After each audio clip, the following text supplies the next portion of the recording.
He chose an ancient noble tongue to bark orders at me, convinced I would stand there in shame while his wealthy guests laughed. He saw my worn dress and assumed I was ignorant, but when I let 3 beats of silence pass and replied in perfect, corrected syntax, the laughter died instantly. In that moment, his mask of sophistication crumbled, and the entire room realized he had just picked a fight he could not win. My name is Aurora Hill, and for the last 3 years, I have been invisible.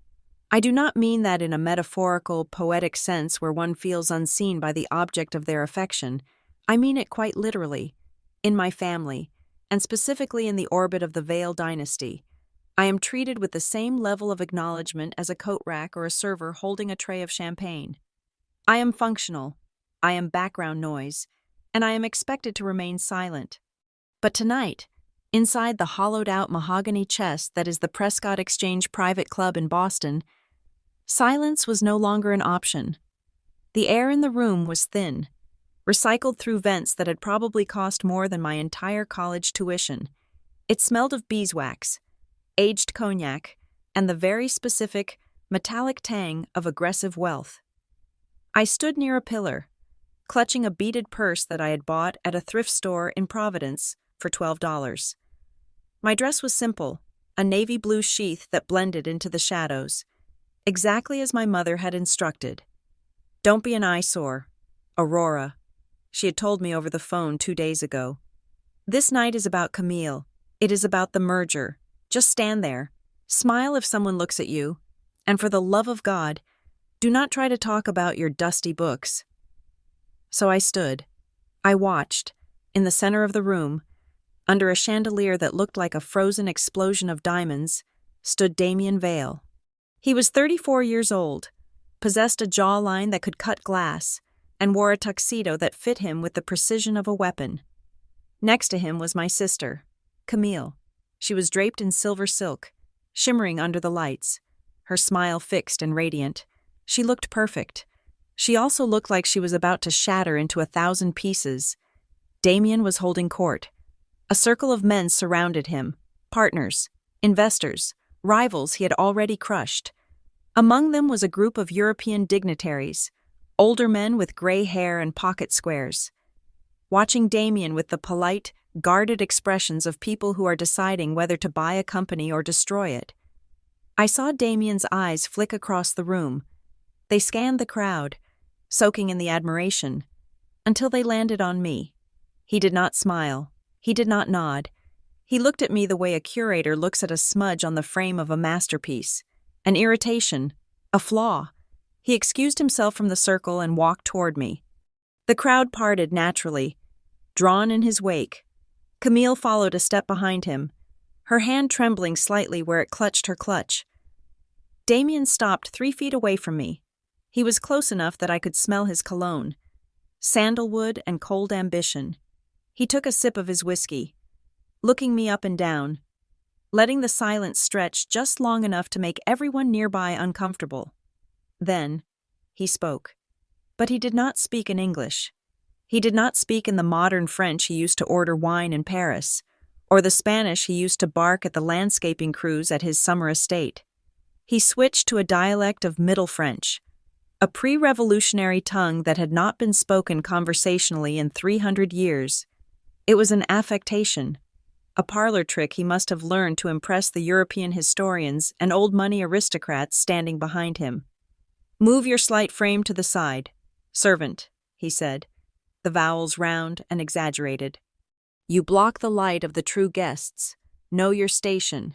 He said it loudly, loudly enough for the circle of men behind him to hear, loudly enough for Camille to flinch. A ripple of soft laughter went through the crowd. Most of the Americans did not understand the words, but they understood the tone. They understood that Damien Vale was making a joke, and that I was the punchline. They laughed because he was rich, and because I looked like I didn't belong. I saw Camille's face drain of blood. She looked at me, her eyes pleading. "Please," her eyes said, "please don't make a scene. Just move." Damien smirked, swirling the ice in his glass. He was confident.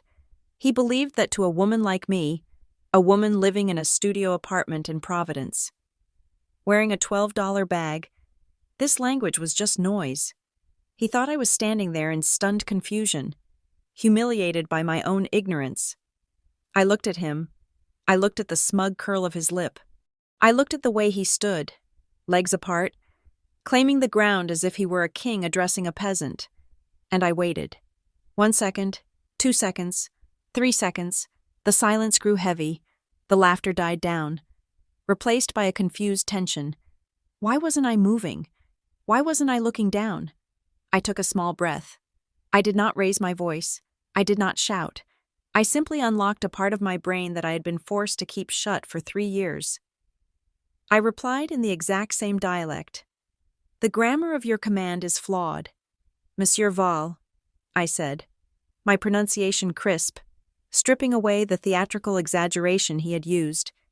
"You utilize the imperative form reserved for cattle, not guests. Furthermore, you mispronounce the word for station." The glass in the hand of the nearest European investor, a man with silver hair and a rosette on his lapel, stopped halfway to his mouth. Damien blinked. The smirk didn't fall immediately. It froze, caught in a glitch between arrogance and confusion. I didn't stop. I took a step forward, closing the distance between us. "In the commercial edicts of 1642, I continued, keeping the archaic syntax perfect, "it is written that a host who mocks a guest in a tongue they assume is unknown forfeits the right to the negotiation. It is considered the mark of a merchant with hollow coin." The room went dead silent. It was the kind of silence that usually follows a gunshot. The American guests were looking around, desperate for a translation. But the Europeans, the very people Damien was trying to impress, were staring at me. The silver-haired man lowered his glass slowly to the table. He looked from Damien to me, and for the first time all night, there was genuine interest in his eyes. He wasn't looking at a stain anymore. He was looking at a player. Damien's face began to change color. A flush of red crept up from his collar, staining his neck. His mouth opened slightly, but no sound came out. He had memorized a few phrases to sound superior. He did not actually speak the language. He had no idea what the commercial edicts were. He had no idea how to respond without revealing that he was a fraud. Camille let out a small, choked sound, her hand flying to her mouth. She looked terrified, but behind the terror, I saw something else. Shock. She had forgotten. Everyone had forgotten. They had forgotten that before I was the poor sister, before I was the failure who came home to take care of a sick mother, I was a doctoral candidate at the Sorbonne. They had forgotten that while Camille was learning how to pose for galas, I was in dusty archives translating treaties that hadn't been read in centuries. Damien tried to laugh. It came out as a dry, hacking cough. Clearly, you have been practicing, he said in English, his voice tight, trying to wrestle control back to the ground he understood. It was a joke, Aurora, a test. A test implies you know the answer, I said, switching back to English. My voice was calm, contrasting sharply with his rising panic. You failed. I looked him dead in the eye. The power dynamic in the room shifted physically. I could feel it. The weight of the room was no longer pressing down on me. It was pressing on him. Now, I said softly, let us start over. I turned away from him before he could respond, dismissing him just as he had tried to dismiss me. I walked toward the bar, my head high, my cheap dress feeling suddenly like armor, but as I walked, my heart was hammering against my ribs like a trapped bird. My hands were shaking, and I had to clasp them tight around my purse to hide the tremors. I had done it. I had humiliated Damien Vale at his own engagement party, and as I reached the edge of the room, staring into the dark reflection of a window, I knew that this was not the end. It was barely the beginning. The adrenaline that surged through me brought with it a flood of memories, pulling me back to the reason I was standing in this shark tank in the first place. Why was Aurora Hill, the brilliant scholar, the girl who was supposed to change the world of linguistics, reduced to a prop at her sister's wedding? The answer lay 3 years in the past. In a moment that had broken my life into two distinct halves, before the call and after. 3 years ago, I was 29. I was living in a small, drafty attic apartment in the Latin Quarter of Paris. I had a fellowship that paid me just enough to eat bread and cheese, and I was happy. I was on the verge of publishing a paper on the syntax of post-war treaties that my advisor said would secure my tenure anywhere in the world. I remember the day clearly. It was a Tuesday. The rain was hitting the skylight with a rhythmic tapping. I was surrounded by stacks of photocopied manuscripts, smelling of old paper and dust, my favorite smell in the world. Then the phone rang. It was Camille. "Aurora," she had sobbed. "You have to come home. It's Mom. It's bad." I didn't ask questions. I didn't finish the paragraph I was writing. I booked a flight with money I didn't have, maxing out a credit card that I was still paying off today. I left my books, my research, and my life on that desk, thinking I would be back in 2 weeks. When I arrived in Providence, the emergency was not a funeral, it was a bankruptcy.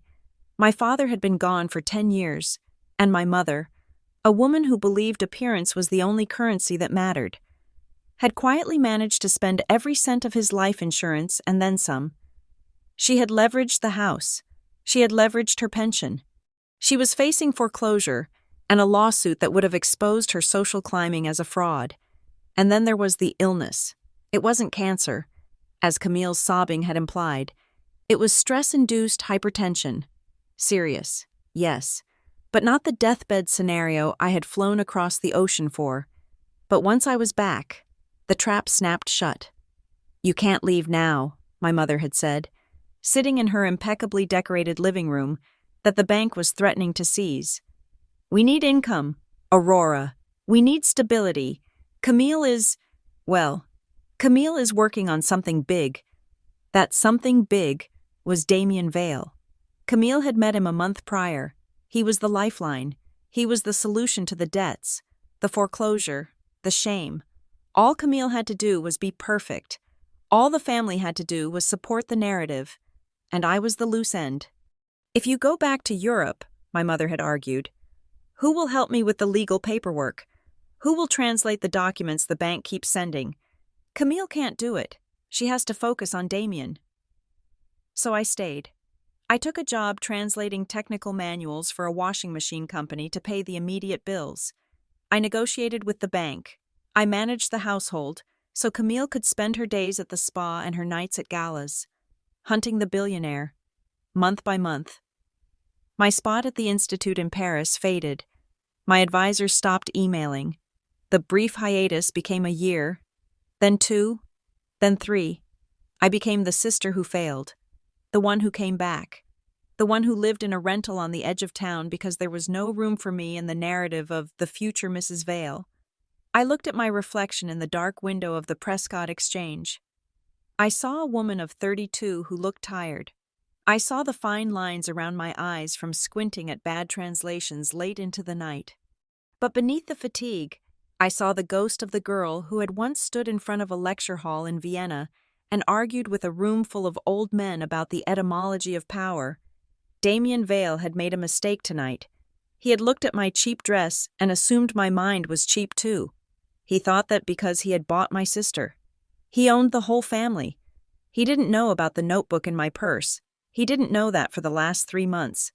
While Camille thought I was just helping out, I had been translating some of the confidential documents Damien carelessly left around the house when he visited. He didn't know that I understood the languages of the contracts he signed, the ones he thought no one in our family could read. I turned back to the room.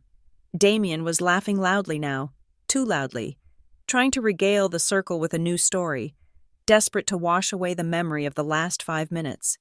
But his eyes were darting around, nervous. Camille was staring at the floor, and the silver-haired man, the European investor, was still watching me. I took a sip of the warm water a waiter had handed me. It tasted like metal. "Enjoy your laugh, Damien," I whispered to the glass, "because the bill is coming due." Tonight wasn't just a party, it was a battlefield, and for the first time in 3 years, I had just picked up a weapon. To understand why I stood in that ballroom and decimated a billionaire with a dead language, you have to understand the silence of my apartment 6 hours earlier. My life, at 32 years old, is contained within 400 square feet on the outer rim of Providence. It is a space that smells perpetually of old paper and the curry place downstairs. The radiator clanks with a rhythm that sounds like a dying engine. And the view from my single window is a brick wall that belongs to a tire shop.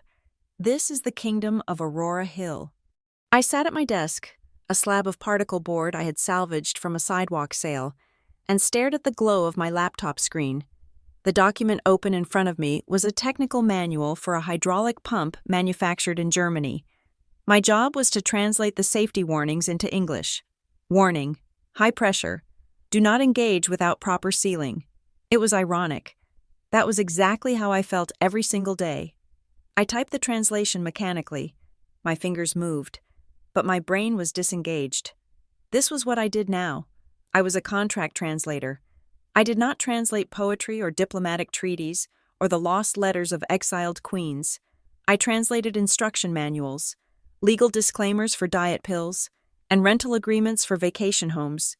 I traded the currency of my intellect for enough money to pay rent, buy groceries, and service the minimum payment on the credit card I had used to bury my father. I finished the paragraph and closed the laptop. The silence rushed back in.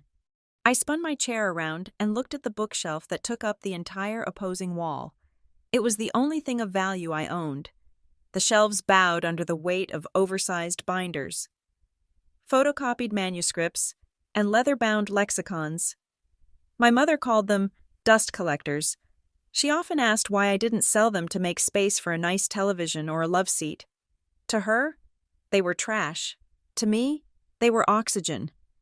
I stood up and ran a finger along the spine of a binder labeled Proto-Indo-European Morphology. Next to it was a collection of scanned letters from the court of Louis XIV, written in the coded cipher of his spymaster. Below that, a study on the dialect of Aramaic spoken in 3 specific villages in Syria before the 12th century. These were the languages that nobody needed. They were tongues that could not order a pizza, negotiate a stock merger, or flirt with a wealthy suitor. They were dead. And because I loved them, my family had decided that I was dead too, or if not dead, then certainly dormant, a ghost haunting the margins of their real, vibrant lives. My eyes drifted to the small wooden frame tucked in the corner of the desk. It was the only photograph I kept on display. It was taken 5 years ago. I was standing in front of the heavy iron gates of the Institute for Historical Linguistics in Vienna. I was wearing a thick wool coat and a scarf that was too long, and my nose was red from the cold. But the smile on my face was blinding. I looked like I had just discovered a new continent. I remembered that day. I remembered the weight of the acceptance letter in my pocket. I was the chosen one then. My professors called me a prodigy. They said I had an ear for syntax that came along once in a generation. They said I was going to rewrite the history of diplomatic translation. I looked at the girl in the photo, and I wanted to scream at her, "Run." I wanted to say, "Don't answer the phone." But she couldn't hear me. She was trapped in the glossy finish of the photograph, forever happy, forever unaware that the axe was already swinging. The memory of the fall did not hit me with the violence of a car crash. It washed over me like a slow, cold tide. 3 years ago, I was in Paris. The phone rang at 2 a.m. It was Camille. Her voice was jagged, hysterical. She told me Mom was dying. She said the doctors were using words like catastrophic and terminal. She said I was selfish for being so far away while the family crumbled. I packed my life into 2 suitcases in under 3 hours. I emailed the dean of my department and requested an emergency leave of absence. I told them it was a matter of life and death. When I landed at Logan Airport, eyes burning from lack of sleep, heart hammering a frantic rhythm against my ribs. Camille was there to pick me up. She wasn't crying anymore. She looked annoyed that my flight was 20 minutes late. When we got to the house, the big, drafty Victorian that we couldn't afford, Mom was sitting at the kitchen table. She was drinking herbal tea. She looked pale. Yes, she looked tired, but she was not dying. It was hypertension. high blood pressure brought on by the stress of the bank threatening foreclosure. I stood in the doorway, my suitcases dropping from my hands with a heavy thud. The relief I felt was instantly replaced by a cold, creeping horror. "You're okay," I had whispered. "I am managing," Mom had said, adjusting her silk robe. "But I need help. Aurora, I can't handle the lawyers. I can't handle the paperwork. And Camille. Camille is in a delicate place right now. She needs to focus on her social season. She met someone. That was the sentence that ended my career. Because I stayed. I had to stay. The guilt was a physical weight they hooked into my skin. If I left, the stress would kill Mom. If I left, the bank would take the house. If I left, Camille would have to get a job instead of hunting for a husband. And the family legacy would die. So I stayed. I handled the bank. I translated the debt notices. I argued with creditors. And 2 months later, the email came from Paris. "Dear Ms. Hill," it read, "due to your prolonged absence and lack of communication regarding a return date, we have been forced to allocate your research grant to another candidate. We wish you the best in your future endeavors." I didn't tell my mother. I didn't tell Camille. I just went into the bathroom, turned on the shower so they wouldn't hear me, and sat on the floor until the hot water ran cold. That was the day Aurora the scholar died. Aurora the sister, the useful, invisible, reliable sister, was born. My phone buzzed on the desk, snapping me back to the cramped reality of Providence. I looked at the screen. Mom. I stared at it for 4 rings before answering. "Hello, Mother?" "Aurora." Her voice was sharp, efficient, no pleasantries. "Where are you? The car will be there in 40 minutes. Please tell me you are ready." "I am getting ready now," I lied. I was still in my sweatpants. "Good. Now, listen to me. I sent over the gray dress, the chiffon one. Did you get it?" I looked at the garment bag hanging on the back of my door. It looked like a shroud. "I got it. Wear that one," she commanded. "It's elegant, but muted. Camille is wearing silver tonight. It is very bright, very reflective. I don't want any clashing colors in the family photos. You know how you get washed out if you wear anything too bold." You know how you get washed out. Translation: do not draw the eye. Do not compete. You are the canvas. She is the paint. "I understand," I said. "And Aurora." Her tone dropped, becoming lower, more serious. "Tonight is critical. Damien he is volatile right now. The merger is happening next week. He needs everything to be perfect. No opinions, no debates about history or whatever it is you read. Just smile. Be supportive. Be invisible." "Be invisible," I repeated. "Got it. I am doing this for us," she added, the standard disclaimer she used whenever she asked me to erase myself. "When Camille is settled, we will all be taken care of. You won't have to live in that box anymore." She hung up without saying goodbye. I put the phone down and looked at the dress. It was a hideous shade of gray. It was the color of dirty dishwater. It was shapeless, designed to hide the figure, to make the wearer look sexless and aged. It was a uniform for a servant. I stood up and walked to my small closet. I pushed the gray dress aside. Deep in the back, behind a row of winter coats, was a dress I had bought in Paris 4 years ago. It was navy blue.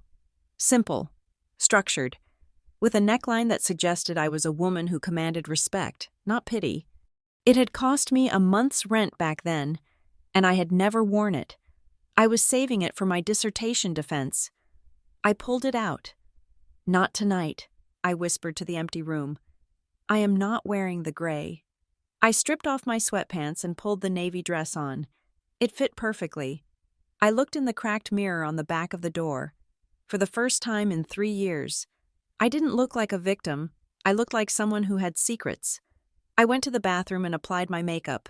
Minimal, sharp eyeliner, a dark red lip that bordered on aggressive. I brushed my hair back, pinning it severely so that nothing hid my face. Then, I went back to the desk. I opened the drawer and took out a small black notebook. It was a cheap thing, bought at a drugstore, but the contents were explosive. Over the last 6 months, whenever I visited the Vale estate to help Camille with wedding planning, I had seen things, papers left on desks, phone calls taken on speaker. Damien Vale was arrogant. He assumed that because we were the poor relations, we were also stupid. He assumed that because the documents were in legal German or archaic commercial French, they were safe from the prying eyes of a failed academic. He was wrong. I had written everything down, every clause, every loophole, every contradiction between what he told the public and what he signed in private. I didn't know why I had done it at first. Maybe just to keep my mind sharp. Maybe out of spite. But tonight, it felt heavy in my hand. It felt like a grenade. I slipped the notebook into my purse, a beaded thrift store find that looked decent enough in dim light. I walked to the door of my apartment. I took one last look at the room, the books, the cold tea, the radiator, the life of quiet desperation I had been forced into. Survive, I said aloud, testing the word. It tasted bitter. Smile, I said. It felt fake. Disappear, I paused. I looked at the photo of the girl in Vienna one last time. She looked so hopeful. She looked like she believed the world was fair. I turned off the light, plunging the room into darkness. No, I whispered into the hallway. Not tonight. I locked the door and walked down the 3 flights of stairs to the street. The wind was cold, biting at my bare arms. The rideshare I had ordered, a dented sedan that smelled of pine air freshener, was waiting at the curb. I slid into the back seat. "Where to?" the driver asked, not looking back. "The Prescott Exchange," I said. "Downtown?" he whistled. "Fancy place. Big night?" I looked out the window as the city of Providence blurred past. The diners, the gas stations, the closed storefronts of my reality fading away as we headed toward the glittering skyline of the district where money lived. "You could say that," I replied. My hand rested on my purse, feeling the hard rectangular outline of the notebook through the fabric. I was going to a celebration of my sister's ascension. I was going to toast the man who had bought my family like cattle. I was going to stand in the corner in a dress that wasn't gray. And I was going to watch, but for the first time, I wasn't just bringing my silence, I was bringing my lexicon. The car merged onto the highway. The lights of the city turned into streaks of gold and red. I closed my eyes and rehearsed the conjugation of the verb to destroy in 4 different dead languages. It was time to go to the party. The sedan idled at the curb, its engine making a rattling sound that seemed amplified by the stone silence of the street. I paid the driver and stepped out onto the sidewalk. The wind off the harbor was sharper here, cutting through the thin fabric of my navy dress. But I did not shiver. I locked my knees and straightened my spine. The Prescott Exchange did not have a sign. There was no neon, no brass plaque, no awning with the name stitched in gold thread. There was only a heavy, imposing door of dark oak and the number 42 polished to a dull shine on the stone lintel. It was the kind of building that did not need to announce itself. If you knew what it was, you belonged inside. If you had to search for it on a map, you remained on the sidewalk. I walked toward the entrance. A velvet rope, thick and red like a severed artery, barred the way. Behind it stood a man who looked less like a bouncer and more like a private security contractor. He wore a suit that cost more than my mother's car, and an earpiece coiled behind his ear like a plastic parasite. I watched a couple approach ahead of me. The woman was draped in a fur stole that probably swept the floor when she walked, and the man wore a tuxedo with peaked lapels. They did not slow down. The security guard simply nodded, unhooked the rope with a fluid motion, and they passed through the oak doors without breaking their stride. No ID check, no questions. They were currency, and the machine recognized them. Then, it was my turn. I stepped up to the rope. The guard did not unhook it. He did not nod. He looked at my shoes first, scuffed at the heel, despite my best efforts with a marker before I left. Then his eyes traveled up to my dress, assessing the fabric, the cut, the lack of jewelry. Finally, he looked at my face. His expression was blank. professional, and entirely dismissive. "Name," he said. It was not a question. It was a command. "Aurora Hill," I said. My voice was steady, clearer than I felt. He looked down at the tablet in his hand. He scrolled slowly. Behind me, another car pulled up, the heavy thud of luxury doors closing echoing in the street. I could feel the impatience of the wealthy people waiting behind me, a physical pressure against my back. "Hill," he repeated, dragging the vowel out. He frowned at the screen. "I have a Camille Hill on the primary list, and a Mrs. Eleanor Hill." "I am the sister of the bride-to-be," I said. "I am on the guest list." He looked at me again. The look lasted 3 seconds too long. It was a calculated pause, designed to make me sweat, to make me question my own right to be there. He was enjoying this. He was the gatekeeper. And for this one moment, he held more power than the woman with the doctorate in linguistics. "ID," he said. "The couple before me did not show identification," I pointed out. "The couple before you are members," he said, his voice dropping an octave, becoming harder. "ID, ma'am, or step aside." I opened my beaded purse. My fingers brushed against the black notebook, the hard spine grounding me. I pulled out my driver's license and handed it to him. He took it. He held it up to the light. He looked at the photo, then at me, then back at the photo. He bent the card slightly to check the lamination. It was a performance. He was treating a Rhode Island driver's license like it was a suspicious foreign passport. "Is there a problem?" a male voice asked from behind me. It was rich, bored, and annoyed. The guard handed my license back. He didn't look at me. He looked past my shoulder at the people waiting. "You're clear," he said flatly. Unhooking the rope, I walked past him. I did not say thank you. The inside of the Prescott Exchange was a different world. The noise of the city vanished the moment the heavy doors closed behind me, replaced by the low, ambient hum of polite conversation and the clink of crystal. The air was warm and smelled of expensive cologne, old leather, and lilies. The foyer was a cavern of marble and dark wood. A chandelier the size of a small car hung from the ceiling, casting a golden light that made everyone look slightly more beautiful than they actually were. I approached the check-in desk. A woman with hair pulled back so tight it looked painful stood there. She had the same scanning eyes as the guard outside. "Coat?" she asked. "No," I said. I wasn't risking the cloakroom fee, and I wasn't wearing a coat. I had frozen on the ride over to save the $2. "Name?" "Aurora Hill." She tapped on a screen embedded in the mahogany desk. Her manicured nail clicked against the glass.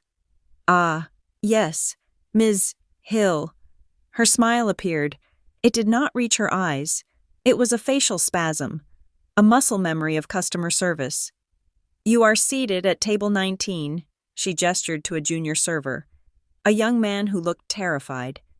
"Show Ms. Hill to table 19. I followed the server into the main ballroom. The room was breathtaking, a masterpiece of Gilded Age architecture. The ceilings were 20 feet high, painted with frescoes of Greek gods feasting. Round tables were draped in white linen that looked thick enough to sleep on. Centerpieces of white orchids and hydrangeas towered over the place settings. We walked past the head table, which was raised on a small dais. We walked past the prime tables in the center of the room, where the captains of industry sat laughing with their mouths open. We kept walking. We reached the far edge of the room. The server stopped at a small, round table pushed uncomfortably close to a pair of swinging double doors. "Here you are, ma'am," he mumbled, pulling out a chair. Table 19. I sat down. As soon as I did, the double doors swung open. A waiter rushed out carrying a tray of dirty dishes. The smell of sear-roasted fish and cleaning fluid wafted over me, followed by a draft of cold air from the kitchen. The door swung shut with a whoosh thud that vibrated through the floor. I looked at the empty chairs at my table. The place cards read Staff Liaison, Vendor Coordinator, and Guest Overflow. I was not seated with the family. I was not seated with the guests. I was seated in the blind spot of the room, next to the kitchen exhaust, with the people paid to make the night run. It was not an oversight. Damien Vale did not make mistakes.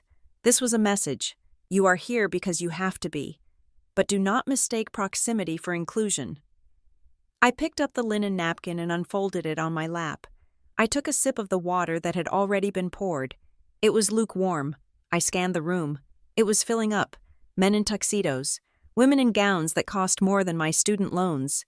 They moved in herds, gravitating toward power. And then I saw them.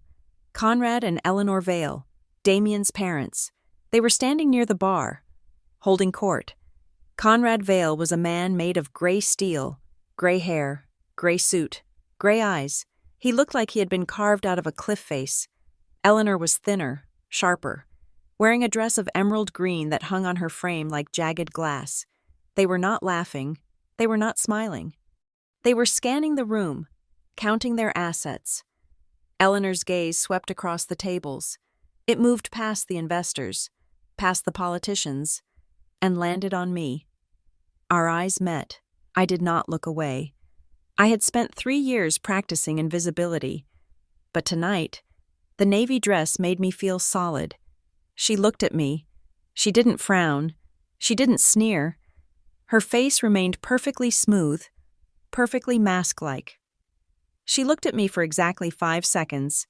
It was a clinical observation, like a scientist looking at a bacteria culture in a petri dish. She assessed my hair, my dress, my table location. She processed the data.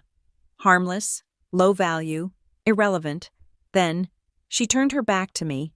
It was worse than a glare. A glare implies you have offended them.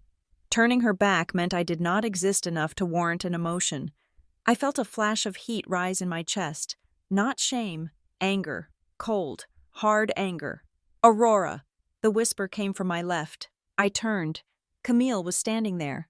She looked devastating. My sister has always been the beautiful one. She has the kind of face that painters used to die for. Soft, luminous, symmetrical. Tonight, she was wearing a gown of liquid silver that clung to her body. Her hair was swept up in an elaborate chignon, pinned with diamonds that caught the light. But her eyes were wrong. Her eyes were red-rimmed. The makeup artist had done a masterful job of concealing it. But I knew my sister's face. She had been crying. Recently, within the hour. "Camille," I said, starting to stand up. She put a hand on my shoulder, pushing me gently back down. Her grip was surprisingly strong. Her fingers dug into my collarbone. "Don't get up," she hissed, her voice a thread of panic. "Don't draw attention." She pulled a chair out from the table, the one marked vendor coordinator, and perched on the edge of it, her back to the room so no one could see her face. "You look beautiful," I said, but the words felt hollow. "I look like a hood ornament," she muttered. She grabbed my hand. Her palm was clammy, cold sweat slick against my skin. She squeezed my fingers so hard my ring dug into my flesh. "Aurora, you have to listen to me." "I'm listening." "Tonight is not just a party," she said, speaking rapidly, her eyes darting to the kitchen doors as if she expected Damien to burst through them. "There are people here from the European Consortium. The merger isn't done. Damien told me. He told me that if anything goes wrong tonight, the deal dies. That has nothing to do with you," I said firmly. "You are the bride, not the boardroom negotiator." "Everything is about the deal," she snapped, her voice cracking. She took a ragged breath and lowered her volume. "He is on edge. He screamed at the florist because the lilies were the wrong shade of white. He fired the valet captain an hour ago because he parked a Bentley too close to the curb." She looked at me, her eyes wide and terrifyingly young. "Don't do anything. Aurora, please, I saw you arguing with the guard outside." "I wasn't arguing," I said. "I was existing. Just don't," she pleaded. "Don't correct anyone. Don't speak French. Don't talk about your books. Just sit here. Eat the chicken. Go home. Please. If he gets angry tonight, I have to go home with him." The sentence hung in the air between us. I have to go home with him. It wasn't a statement of domestic life. It was a sentence of imprisonment. I looked at my sister. I saw the fear vibrating under her skin. I saw the way she held herself, tight and small, trying to take up less space in her own engagement party. "Camille," I said softly, "are you happy?" She stared at me. For a moment, the mask slipped entirely, and I saw a desolate, terrifying emptiness. "I am safe," she whispered. "That has to be enough." She stood up abruptly. The mask slammed back into place. The radiant smile returned, though it didn't reach her eyes. "Enjoy the dinner," she said, her voice bright and fake, loud enough for a passing waiter to hear. "The sea bass is excellent." She turned and walked away, gliding back toward the center of the room, back to the light, back to the man who owned her. I watched her go. My heart was pounding a slow, heavy rhythm. This was not a celebration. I realized that now with crystal clarity. I looked around the room. I saw the way the guests watched Damien. They weren't smiling with warmth. They were smiling with deference. I saw the way the waiters moved, terrified of making a sound. I saw the way Damien's parents stood like sentinels, guarding the perimeter. This was a display of dominance. It was a theater production designed to show the European investors that Damien Vale controlled everything in his orbit: his company, his employees, his family, his wife, and me. I was just another prop. The poor relation in the back corner. Proof of his benevolence. Look, he could say. I even let the failures eat at my table. My purse vibrated against my leg. I jumped. I wasn't expecting a message. My mother had already called, and Camille had just left. I reached into the bag and pulled out my phone. The screen was cracked in the corner, a spider web of glass over the display. There was a new text message. Sender. Unknown ID. I frowned. I tapped the screen to open it. The message was short. 2 sentences. Tonight, do not confront him. He does not just like to win, he likes to destroy. I stared at the words. The screen glowed white in the dim light of the corner table. He likes to destroy. I looked up. I scanned the room again. Who sent this? Was it Serena Blake, the lawyer I had briefly met once? Was it someone who worked for him? Was it one of the servers? I looked at the guests. Hundreds of faces, all masked in politeness. Any one of them could be holding a phone under the table. My thumb hovered over the delete button. If Damien saw this on my phone, if he knew I was receiving warnings, I didn't know who the sender was, but they knew who Damien was, and they knew what I was thinking. They knew I hadn't come here to submit. I pressed delete. The message vanished, but the words burned themselves into my retina. He likes to destroy. I looked toward the center of the room. Damien was there now, laughing, his hand resting possessively on the small of Camille's back. He looked golden. He looked untouchable. I felt the notebook in my purse again. Good, I whispered to the empty table. Because I am not here to build. The kitchen doors swung open again. Banging against my chair, a waiter rushed past with a tray of appetizers. I didn't move. I sat in the draft, in the smell of fish, in the seat of the servant, and I waited for the curtain to rise. The air at table 19 was becoming unbreathable. Every time the kitchen doors swung open, a fresh wave of heat and the smell of searing butter washed over me, clashing with the heavy perfume of the woman sitting at the nearest guest table. I needed a moment. I needed to reset my face, which I could feel stiffening into a mask of defensive hostility. I stood up, careful not to scrape my chair against the floor. No one looked at me. I was efficient at being invisible. I slipped out of the ballroom and into a side corridor that led toward the restrooms and the service elevators. The noise of the party faded instantly, replaced by the low hum of the ventilation system and the muffled sounds of catering staff rushing back and forth. I leaned against the cool plaster of the wall and closed my eyes for a second. The image of Camille's terrified face was burned into the back of my eyelids. Voices drifted around the corner. They were hushed, urgent. He is gone. Just like that. For what? Dropping a fork? No. He looked at him. Kevin looked him right in the eye when he poured the wine. Mr. Vale snapped his fingers and told security to escort him out. Said he didn't like being surveyed by the help. I froze. My breath caught in my throat. Jesus, the second voice hissed. The guy is looking for a reason to kill someone tonight. Keep your head down. Eyes on the floor. Do not engage. I am terrified to go back in there. Just drop the plates and vanish. That is the strategy. The footsteps hurried away, fading toward the service elevator. I opened my eyes. A cold chill that had nothing to do with the air conditioning settled in my stomach. Damien Vale had fired a server for making eye contact. It was not just arrogance, it was a symptom of something more brittle. A man who cannot tolerate being looked at is a man who is hiding something. He was terrified of being seen, truly seen, beneath the veneer of the billionaire prodigy. I pushed off the wall. I could not hide in the hallway. If I stayed out here too long, I would look suspicious, or worse, cowardly. I walked back toward the ballroom entrance, but instead of returning immediately to my exile at table 19, I lingered in the shadows of a large potted fern near the archway. From here, I had a panoramic view of the room. I focused on the head table. Damien was seated now, a king on his throne. Camille was next to him. To the casual observer, they were the picture of romance. Damien would lean in close, his lips brushing her ear, whispering something that made the guests sigh at the intimacy. But I was not a casual observer. I was a student of syntax and body language. I watched closely. Damien leaned in. He whispered. Camille's spine stiffened. Her hand, which had been resting on the table, jerked back into her lap.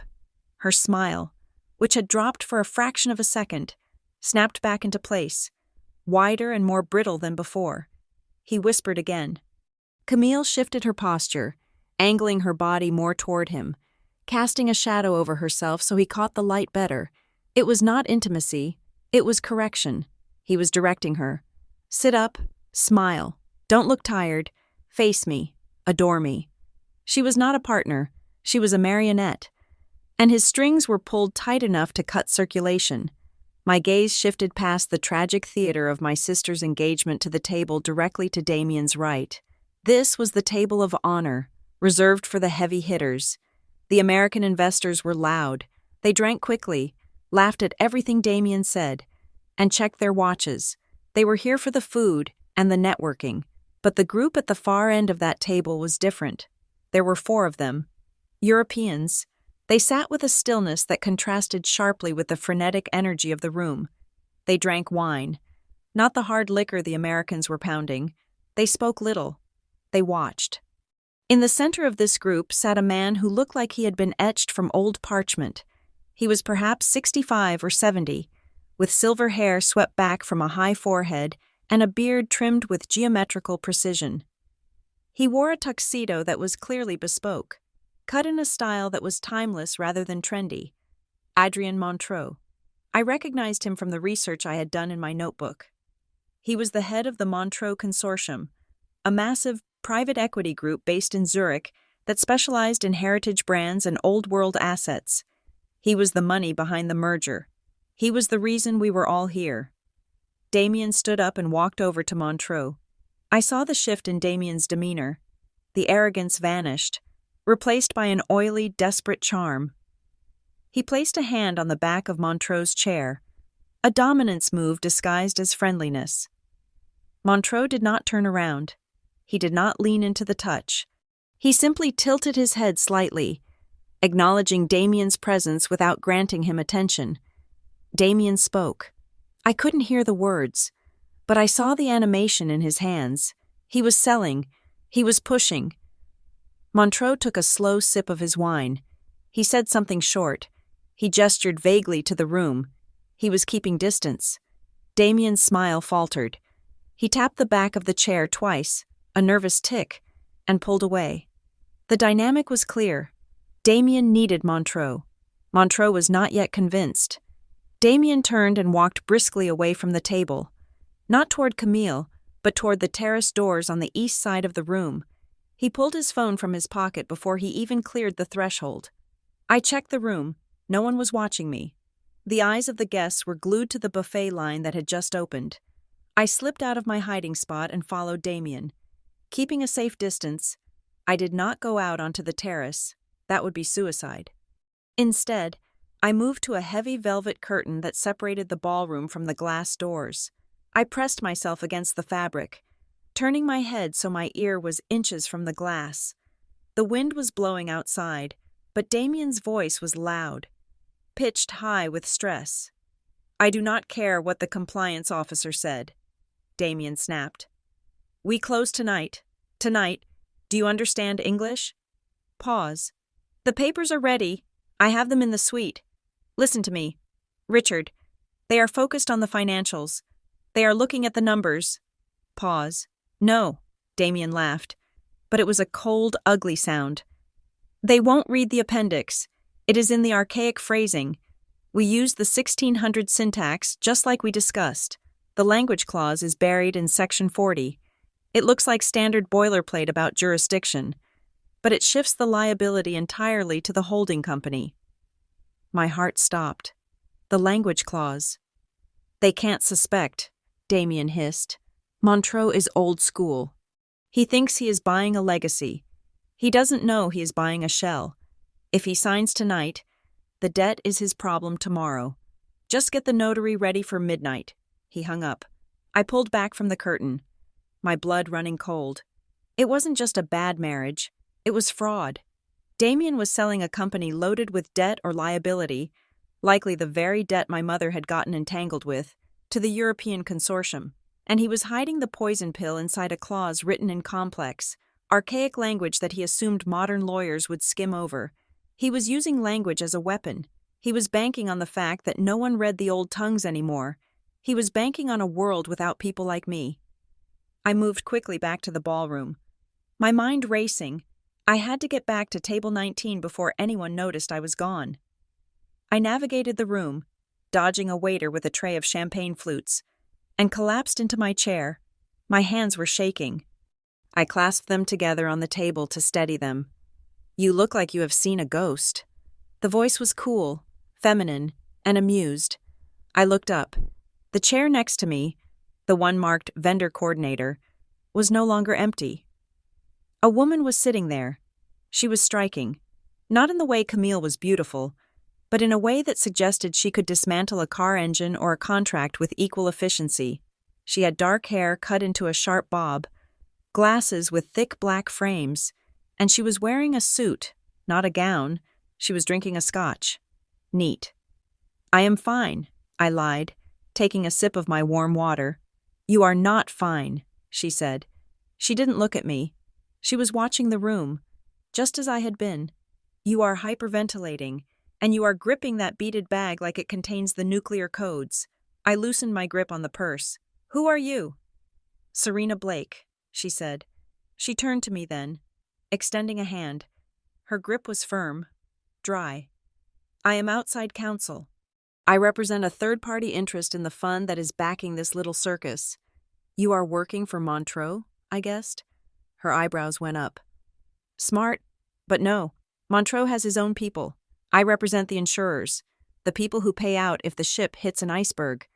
She took a sip of her scotch. "And from where I am sitting, the captain is steering right for the ice." "Why are you sitting here?" I asked. "Surely the insurers merit a better table than the kitchen overflow." "I prefer the view," Serena said. "You see more from the cheap seats. People forget you are here. They stop acting." She swirled the amber liquid in her glass. "I saw you outside, with the guard, and I saw you watching Damien just now." I went rigid. "I don't know what you mean." "Relax," she said softly. "I am not on his payroll. I am the one person in this room who gets paid to be suspicious." She leaned in closer, dropping her voice to a level that was barely audible over the clatter of silverware. "You are the sister, the smart one, the one who disappeared." "I am the sister," I corrected. "I don't know about the rest." "Don't play coy," Serena said. "I do my due diligence. Aurora Hill, Sorbonne, top of your class, published in 3 journals before you were 28, specialized in archaic commercial law and linguistic evolution." She looked at me with a piercing intensity. That is a very specific skill set to have at a party like this, especially when the groom is obsessed with looking like a Renaissance prince. What do you want, Ms. Blake? I want to give you a heads up, she said. Damien Vale is a bully. You know this. But he is also a fragile bully. He hates being corrected. He hates being smarter than everyone else in the room. She gestured toward the head table with her glass. He knows you are here, and he knows what you are. He sees you as a threat. Aurora, not a big one, just a loose thread, and men like Damien do not snip loose threads. They burn the whole garment. He barely spoke to me, I said. He will, Serena warned. He is going to try to humiliate you. He is going to try to stomp on you to prove to Montreux that he is the alpha in the room. He wants to show the Europeans that he controls everything, even the intellectual sister. My stomach twisted. The text message came back to me. He likes to destroy. Why tell me this? I asked. Serena looked down at her drink. A small, enigmatic smile played on her lips. Because Adrien Montreux asked about you. I stared at her. What? About 20 minutes ago, Serena said. When he was reviewing the guest list, he saw your name. He asked Damien's father if you were the same Aurora Hill who studied under Professor Vasseur in Vienna. My breath caught. Vasseur was my mentor. He was the man who had called me the chosen one. What did Mr. Vale say? He said you were a local translator who had some mental health struggles and had to move home, Serena said, her voice dripping with disgust. He dismissed you. He tried to erase you. But Montreux didn't buy it, Serena continued. I saw his face. He knows who you are, and he is curious. She finished her drink in one smooth swallow and set the glass down with a definitive click. Damien is going to come for you. Aurora. He is going to test you. If you break, if you let him humiliate you, he wins. He proves his dominance. Montreux signs the deal. And if I don't break? I asked. Serena turned to me, her eyes gleaming behind her glasses. If you don't break, well, then things get interesting. She stood up, smoothing her suit jacket. Keep that notebook close, she whispered. Glancing at my purse, I froze. How did you? I told you, she said, winking. I see everything from the cheap seats. She walked away, vanishing into the crowd, leaving me alone at table 19 with a cold piece of fish and the realization that I was no longer just a guest. I was a player in a game I hadn't realized had already started. Damien was planning a fraud based on language. Montreux was suspicious, and I was the only person in the room who could read the code. I looked toward the head table. Damien was standing up again. He was tapping a spoon against his champagne glass.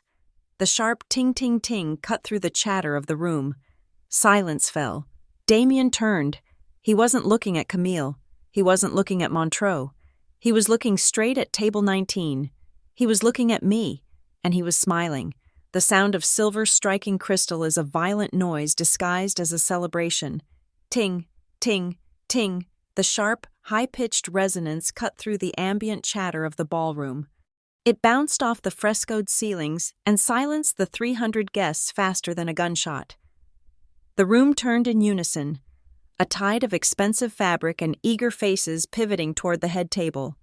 Damien Vale stood up. He did not stand like a man about to give a toast. He stood like a man surveying land he had just conquered.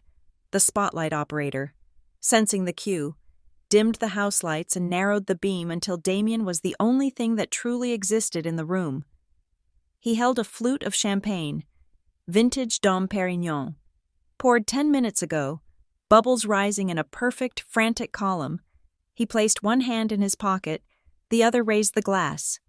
Friends, he began. His voice was rich, a baritone that had been coached and polished by the best media consultants in New York. Partners, rivals, a polite ripple of laughter moved through the crowd. He smiled, acknowledging the joke. We are here tonight to celebrate a merger, he said, turning slightly to look down at my sister. Most of you think I am talking about the deal with the Montreux Consortium. He paused for effect. He looked at the European table.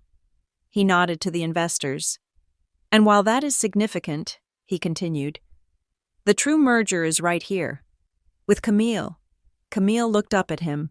She was smiling, but from my vantage point in the shadows of Table 19, I saw the tension in her neck. She looked like a deer frozen in the headlights of an oncoming truck, hoping that if she stayed still enough, the impact wouldn't hurt. Camille is rare, Damien said. He reached down and touched her shoulder. It looked affectionate, but I saw his thumb press into her skin. In a world of noise, she is peace. In a world of ambition, she is support. She knows her place in the legacy we are building.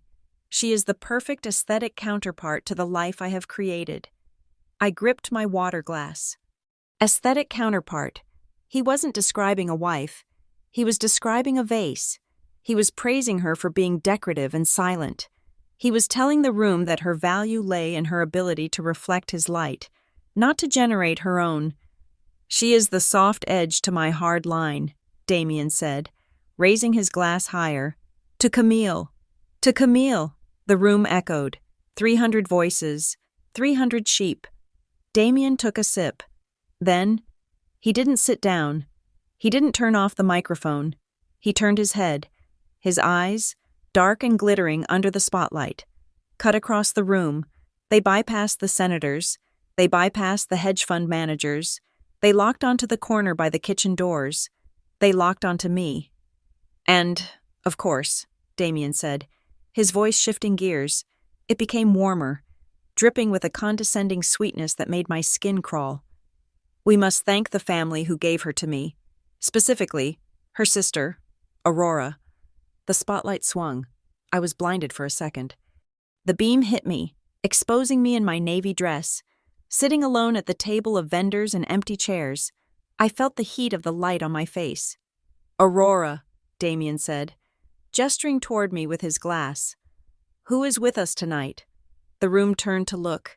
I saw the faces, the pity, the amusement, the judgment. Look at the poor sister. Look at where she is sitting. Aurora has had a challenging few years, Damien announced to the room. He spoke with the mock solemnity of a politician discussing a natural disaster. She is a brilliant mind, truly, a scholar. But the real world can be difficult for those who live in books. She is still finding her footing, still searching for a path that makes sense in the modern economy. My blood went cold.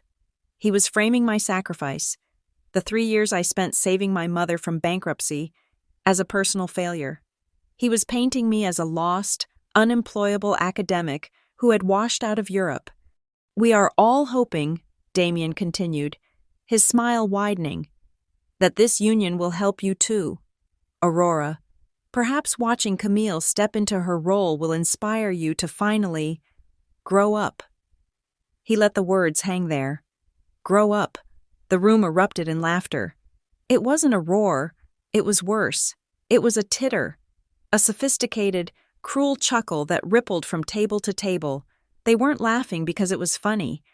They were laughing because Damien Vale was the most powerful man in the room, and he had just given them permission to mock the woman in the corner. They were signaling their allegiance to him by stepping on me. My heart hammered against my ribs like a trapped bird. Every instinct in my body screamed at me to look down, to blush, to cry, to run. That was what he wanted. He wanted me to be the fragile, broken thing he described. I did not move. I stared straight into the light. I found Damien's silhouette in the glare. Slowly, deliberately, I picked up my water glass. I did not drink. I held it for a second, letting the light catch the condensation on the rim. Then, I set it down. Click. It was a soft sound, but in the break of the laughter, it was audible. I placed it perfectly in the center of the coaster. My hand did not shake. My face did not crumble. I sat with the stillness of a statue. The laughter died down, unevenly. The guests were confused. They expected shame. I gave them indifference. Damien's smile twitched. He hadn't gotten the reaction he paid for. He scanned the room, looking for validation. He looked at the main table, and that was when he saw it. Adrien Montreux had not raised his glass. The Swiss financier sat with his hands folded on the table. His wineglass remained untouched on the white linen. He was looking at Damien, and his expression was unreadable. It was a small gesture, a micro-rebellion, but in a room where everyone was desperate to please the host. Montreux's stillness was a shout. Damien saw it. I saw the muscle in his jaw jump. He lowered the microphone. He stepped off the dais. "Enjoy the first course," he said, his voice projecting without the amplification. Loud and commanding, the waiters swarmed out of the kitchen, breaking the tension with the clatter of plates. The spotlight clicked off, leaving me back in the relative safety of the shadows. But it wasn't over. Damien didn't return to his seat. He handed his champagne flute to a passing server and began to walk. He was coming toward me. He moved with a predator's grace, weaving through the tables, stopping to pat a shoulder here, shake a hand there. But his trajectory was a straight line. He was bringing the center of gravity with him. The eyes of the room followed him. He arrived at table 19. He stood over me. He was tall, over 6 feet, and he used every inch of it to loom. "Aurora," he said, up close. His eyes were flat and cold. "I didn't mean to embarrass you. It was just a bit of fun. Family humor. I am aware of how humor works. Damien," I said. My voice was calm, low. "It usually requires a punchline, not a target," he chuckled, pulling out the empty chair next to me, the one Serena Blake had vacated. He sat down. He crossed his legs. He was invading my space, forcing an intimacy that made the air feel thin. "You are so serious," he said, leaning his elbow on the table. "That is your problem. You think too much. You need to relax. Enjoy the hospitality." "The hospitality is overwhelming," I said, glancing at the swinging kitchen door. "I wanted to ask you something," Damien said, his voice raising slightly, ensuring the nearby tables could hear. He was performing again. "Since you are the intellectual of the family, I was discussing the Asian market volatility with the senator earlier. He seems to think the currency fluctuations in the Eurozone are going to impact luxury goods." He looked at me with mock expectancy. "What is your take?" As someone who reads, it was a trap. If I said, "I don't know," he would smile and say, "See? Useless." If I tried to bluff with buzzwords, he would tear me apart with specific data points he had memorized this morning.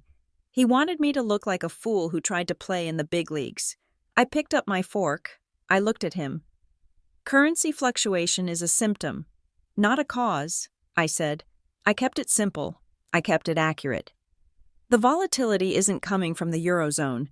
It is coming from the regulatory shifts in the supply chain regarding raw materials. If you are worried about luxury goods, you shouldn't be looking at the currency. You should be looking at the new export tariffs on leather and precious metals coming out of the Eastern Bloc." It was a dry, boring, and completely correct answer. I had translated a 30-page report on this exact subject for a logistics firm last week. Damien blinked. He hadn't expected that. He expected a philosophical answer, or a stuttering, "I'm not sure." He didn't expect me to know about tariffs. The smile on his face froze. He recovered quickly, but the mask had slipped. "Well," he said, a sharp edge entering his voice. "Surprisingly adequate. Perhaps you are reading the right magazines in that little apartment of yours." "I read everything," I said. He leaned in closer. The smell of his cologne was suffocating. "Do you?" he whispered. "Do you read the room, Aurora? Because right now, you are making people uncomfortable. You are trying too hard." "I answered your question, Damien." "You answered a question," he corrected. "But let's see what you really know." He turned his body, opening himself up to the room again, inviting the audience back in. "We all know you love your dusty books," he said loudly. "Latin, Greek, tongues that haven't been spoken since men wore togas." A few people at the next table chuckled obediently. "But tell me," Damien said, his eyes gleaming with malicious intent. "In the real world, In the world where business is done and money is made, how many living languages do you speak? He emphasized the word living. I saw the trap immediately. He knew my background was in historical linguistics. He knew I spent my life studying dead languages, languages of the past. He was setting up a binary, the past versus the future, useless versus useful, me versus him. He wanted me to say none, or admit that my French was academic, purely for reading text, not for negotiating deals. He wanted to paint me as obsolete. I looked at him. I thought about the notebook in my purse. I thought about the Middle French dialect he had used on the phone to hide his fraud, a language that was technically dead, but that he was using to steal millions. I thought about the German technical manuals I translated to pay rent. I thought about the Spanish I spoke with the women at the laundromat.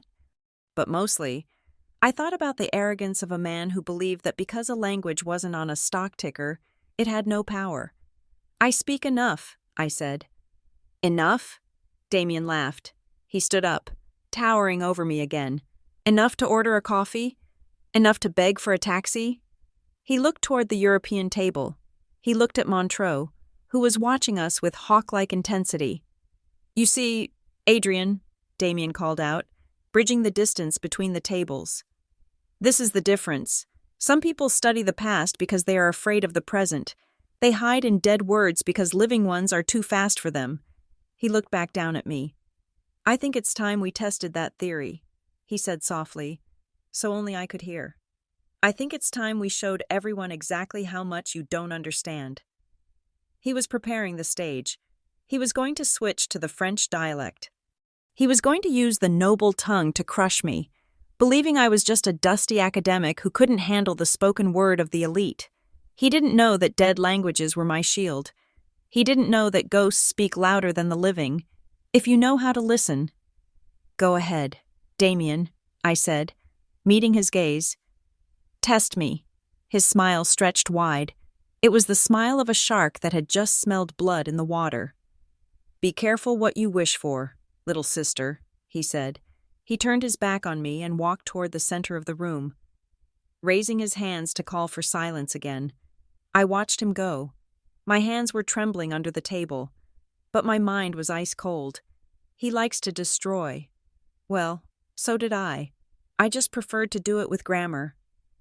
The applause for Damien was still echoing in the cavernous ballroom when Camille stood up. She did not look at him. She did not look at the guests. She moved with a stiff, brittle urgency, clutching her silver clutch like a shield, and headed straight for the archway leading to the ladies' lounge. I waited exactly 5 seconds. Then I pushed back my chair. I ignored the smirk of the vendor coordinator next to me. I ignored the heat of the spotlight that still felt like it was burning the back of my neck. I walked across the room, my heels silent on the plush carpet, following the trail of shimmering silver fabric my sister had left behind. I pushed open the heavy oak door of the restroom suite. The anteroom was a sanctuary of marble and velvet, designed to make you forget that you had a body or biological needs. It smelled of crushed lilies and expensive soap. Camille was standing in front of the wall-to-wall mirror. Her hands were gripping the edges of the porcelain sink so hard that her knuckles were white. Her head was bowed, her breathing coming in jagged, shallow gasps. For the first time all night, the future Mrs. Vale was gone. The radiant, perfect doll that Damien had presented to the room had vanished. In her place was a terrified woman shaking apart in a designer dress. I locked the door behind me. The click of the latch was loud in the silence. Camille's head snapped up. She saw my reflection in the mirror. Her eyes were wild, smeary with tears she had been holding back for hours. "Get out," she hissed. Her voice was raw, stripped of the polite cadence she used in public. "I don't want you here. Aurora, go back to your table." "I am not going back out there," I said, walking slowly toward her.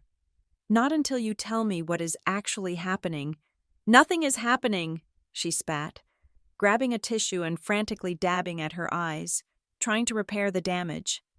"I am touching up my face. That is what brides do. Go away." He humiliated me. "Camille," I said, my voice steady. He stood there and invited 300 people to laugh at me. And you sat there. You sat there and let him do it. Camille froze. She looked at me through the mirror. And for a second, I saw a flash of guilt, but it was quickly drowned out by defensiveness. He was joking, she said, though her voice wavered. You are just too sensitive. You always have been. You think everything is an attack. He controls you, I said. I didn't shout. I just stated the fact. I watched you, Camille. Every time he whispers, you flinch. Every time he looks at you, you change your posture. He tells you when to smile. He tells you when to speak. This isn't a marriage. It is a hostage situation. Camille spun around. The tissue dropped to the floor. Stop it! She screamed. The sound bounced off the marble walls. Stop analyzing me. Stop looking at me like I am one of your translations that you need to fix. You think you know everything because you read books? You know nothing about my life. I know that you are afraid of him, I said softly. I am not afraid, she lied. I am under pressure. Do you have any idea what it takes to be with a man like Damien? The expectations, the scrutiny? Of course I'm tense, but he loves me. He takes care of us. He owns us, I corrected. And whose fault is that? Camille stepped forward, her eyes narrowing. The sadness was gone, replaced by a sharp, vicious anger. Don't look at me with that superior pity. Aurora, you are just jealous. I blinked. Jealous? Yes, jealous. She laughed, a harsh, ugly sound. Look at you. You are 32 years old and you live in a box above a tire shop. You wear clothes from a thrift store. You have no husband, no money, no future. You had your chance in Europe, and you blew it. You couldn't hack it. So you came running home, and now you hate me because I actually made something of myself. The words hit me like a physical slap. I didn't blow it, I whispered, my voice trembling with a sudden, hot rage. I came back because you called me. I came back because you said Mom was dying. And you stayed, Camille countered. You could have gone back, but you didn't. You stayed because it was easier to be the victim here than to be a failure in Paris. So don't stand there and judge my choices. At least I'm doing something to keep a roof over our heads. The air in the room felt suddenly very thin. I looked at my sister. I looked at the cruelty in her face. It was a defense mechanism. I knew that. She was lashing out because I had touched the nerve. Why did you call me? I asked. The question hung in the air. Camille blinked. What? 3 years ago, I said. That night, Tuesday, 2 a.m, you called me sobbing. You said I had to come home immediately. You said Mom was critical. She was sick, Camille muttered, looking away. She had high blood pressure, I said. She wasn't on her deathbed. You knew that. You lied to me. I took a step closer. Why, Camille? Why did you drag me back? You knew what it would cost me. You knew I would lose my grant. You knew I would lose my career. Why did you need me here so badly that you were willing to destroy my life? Camille stared at the floor. The fight drained out of her shoulders. She looked small again. I was scared, she whispered. Scared of what? She didn't answer for a long time. The silence stretched, heavy and suffocating. I had just met him, she said finally. Her voice so quiet, I had to lean in to hear. Damien, we had been dating for 2 months. Mom was pushing it so hard. She saw his money and she went crazy. She was already spending it in her head. She looked up at me, her eyes wet. But he was intense. He wanted to be with me all the time. He wanted to know where I was every second, if I didn't answer a text in 5 minutes. He would show up at the house. He was suffocating me, and Mom kept saying it was romantic. She kept saying I should be grateful. A tear slipped down her cheek, cutting through the perfect foundation. I couldn't handle it alone. Aurora. I couldn't be in that house with just him and Mom pushing me. I needed a buffer. I needed someone else there so I wasn't solely focused on... I stared at her in horror. You brought me back to be a shield? I asked. my voice hollow. You destroyed my career because you didn't want to be alone in a room with your boyfriend? I didn't think you would stay forever, she cried. I thought if you were there, the pressure would be less. I thought he would back off if there was more family around. But he didn't. He took over everything. The door handle rattled. Then, a sharp knock. Camille? Aurora? It was our mother. I didn't move to unlock it. I was too stunned. I was looking at my sister, realizing that my sacrifice hadn't been a tragedy of circumstance. It had been a tactical maneuver. I was collateral damage in her inability to say no. The lock clicked from the outside. Of course, Mom would have a key, or she would have bullied a staff member into opening it. Eleanor Hill swept into the room. She was wearing a dress of dark purple velvet, and she looked furious. "What are you doing?" she hissed, closing the door behind her. "People are talking. The bride and her sister disappear into the bathroom for 10 minutes? It looks unstable. Get back out there." She looked at Camille's tear-streaked face and sighed, a sound of profound irritation. "Fix your face. Camille, Damien is waiting for the cake cutting. You look like a raccoon." "She knows," Camille said, her voice dull. Mom froze. She looked from Camille to me, her eyes narrowed. "Knows what?" "That he controls everything," I said, turning to face my mother. "That this isn't a marriage, it is a sale." Mom straightened her dress. She didn't look ashamed. She looked pragmatic. "Don't be dramatic, Aurora," she said. "Damien is a powerful man. He has standards.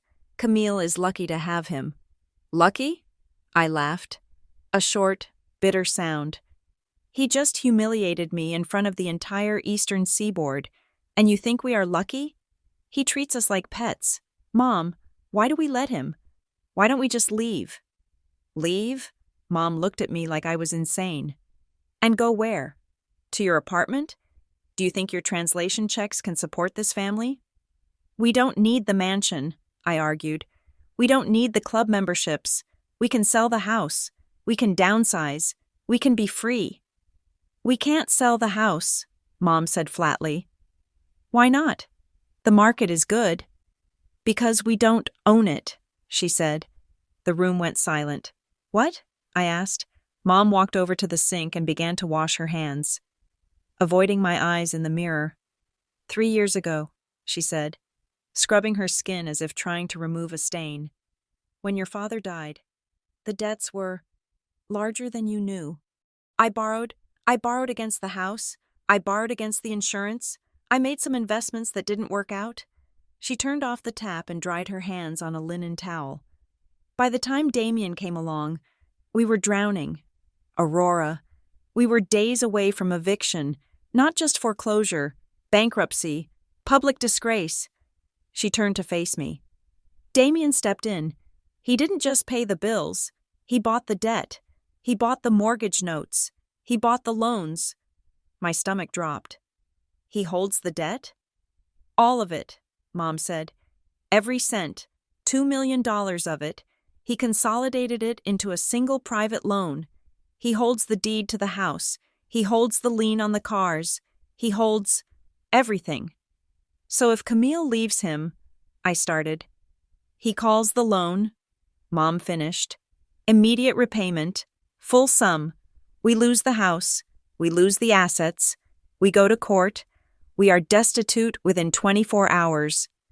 I looked at Camille. She was staring at the floor, nodding slowly. She knew. She had known all along. She wasn't marrying him for love. She was marrying him to keep a roof over our heads. But there was something else, a nagging feeling in the back of my mind. A memory of paperwork I had signed when I first came back, dazed and jet-lagged, trying to help Mom organize. "Mom," I said slowly, "when I came back, you made me sign papers. You said they were for the transfer of authority so I could talk to the utility companies. You said it was power of attorney for Dad's estate." Mom didn't answer. She looked at her manicure. "Mom." My voice rose. "What did I sign?" She took a deep breath. "Damien's lawyers. They required a co-guarantor, she said, her voice tight. For the consolidation, because my credit was ruined, and Camille. Camille had no income history. She looked at me, and for the first time, I saw fear in her eyes. You had a clean record. Aurora, you had the fellowship history. You were reliable. The world tilted on its axis. You made me co-sign the debt? I whispered. It was just a formality, Mom pleaded, stepping toward me. Damien said he would never enforce it. It was just for the file. Once they are married, the debt gets forgiven. That is the deal. It becomes a marital gift. He writes it off. And if they don't marry? I asked. Mom didn't speak. If they don't marry, I repeated. What happens to me? You are jointly and severally liable, a new voice said. We all turned. Camille looked up. It wasn't a lawyer. It was me, answering my own question. My brain finally accessing the legal vocabulary I had translated 100 times. Jointly and severally, I said, feeling the blood drain from my face. That means if you can't pay, he comes after me. He can garnish my wages. He can take my savings. He can ruin my credit for the rest of my life. He can bankrupt me. I looked at my mother, the woman who had given birth to me, the woman I had sacrificed my dream for. She had not just clipped my wings, she had chained me to the anchor. I had to, Mom sobbed, the tears finally coming, but they weren't tears of remorse. They were tears of self-pity. We would have lost everything. I was trying to save the family. You sacrificed me, I said. You threw me into the pit to save your social standing. I saved us, she screamed, and it will work. As long as you don't ruin it tonight. Just keep your mouth shut. Aurora, let the wedding happen. Once he says, I do, the debt is gone. We are free. Please, I am begging you. I looked at Camille. Did you know? I asked. Camille shook her head frantically. No, I swear. I knew about the debt. I didn't know he made you sign. I swear. Aurora. I believed her, not because she was honest, but because she was too self-absorbed to care about the details of my destruction. I looked at the two of them, my family, my mother, the architect of my ruin, my sister, the bait in the trap, and Damien. The man holding the leash, he didn't just want to humiliate me because I was an annoyance. He wanted to humiliate me because he owned me. He knew, every time he looked at me, that he had my signature on a piece of paper that could turn my life into ash. He was playing with his food. A knock on the door, louder this time. Mrs. Hill? Camille? It was a security guard's voice. Mr. Vale is asking for you. The cake is being wheeled out. Mom wiped her face instantly. The mask slammed back into place. We are coming, she called out, her voice bright and steady. She turned to me. She grabbed my hand. Her grip was like iron. Aurora, she said intensely, do not speak. Do not correct his French. Do not be smart. Just be there. For your sister. For yourself. If he walks away tonight, you go down with us. Do you understand? I looked at her hand on my arm. I felt the cold realization settle over me like a heavy blanket. I was not just fighting for my dignity anymore. I was fighting for my survival. I understand, I said. Mom exhaled. She patted my cheek, a gesture that felt like a slap. Good girl. She grabbed Camille's arm. Come, smile. Remember, you are happy. They walked out the door. Camille looked back at me once, her eyes terrified, before she was dragged back into the light. I stood alone in the silence of the restroom.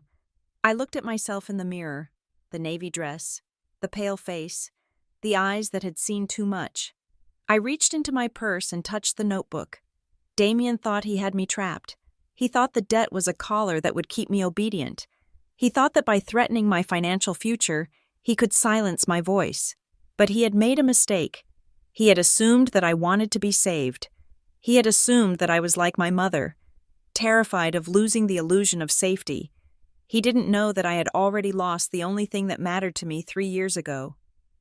I opened the notebook. I turned to the page where I had transcribed the phone call I overheard earlier, the language clause. He was using a hidden clause to defraud the Europeans. If the deal went through, he would get his millions, and the debt, our debt, would likely be packaged into the toxic asset he was selling. But if the deal failed, he would burn us. He would call the loan. He would destroy my mother, my sister, and me. It was a standoff. I closed the notebook. I put it back in my bag. I wasn't going to just survive tonight. I was going to rewrite the contract. I unlocked the door and stepped back out into the corridor. The music was swelling. The cake was waiting. The executioner was smiling. I walked toward the ballroom. "All right, Damien," I whispered. "Let's see who goes bankrupt first." The atmosphere in the ballroom had shifted while I was in the restroom. The air was thicker, charged with a manic energy that bordered on hysteria. The waiters were moving faster. The laughter was louder. And the music, a live string quartet playing pop covers, felt frantic. I walked back into the room, my heels sinking slightly into the plush carpet. I felt different. Before, I had been walking on eggshells, terrified of cracking the fragile surface of my family's lies. Now, I was walking on the edge of a blade.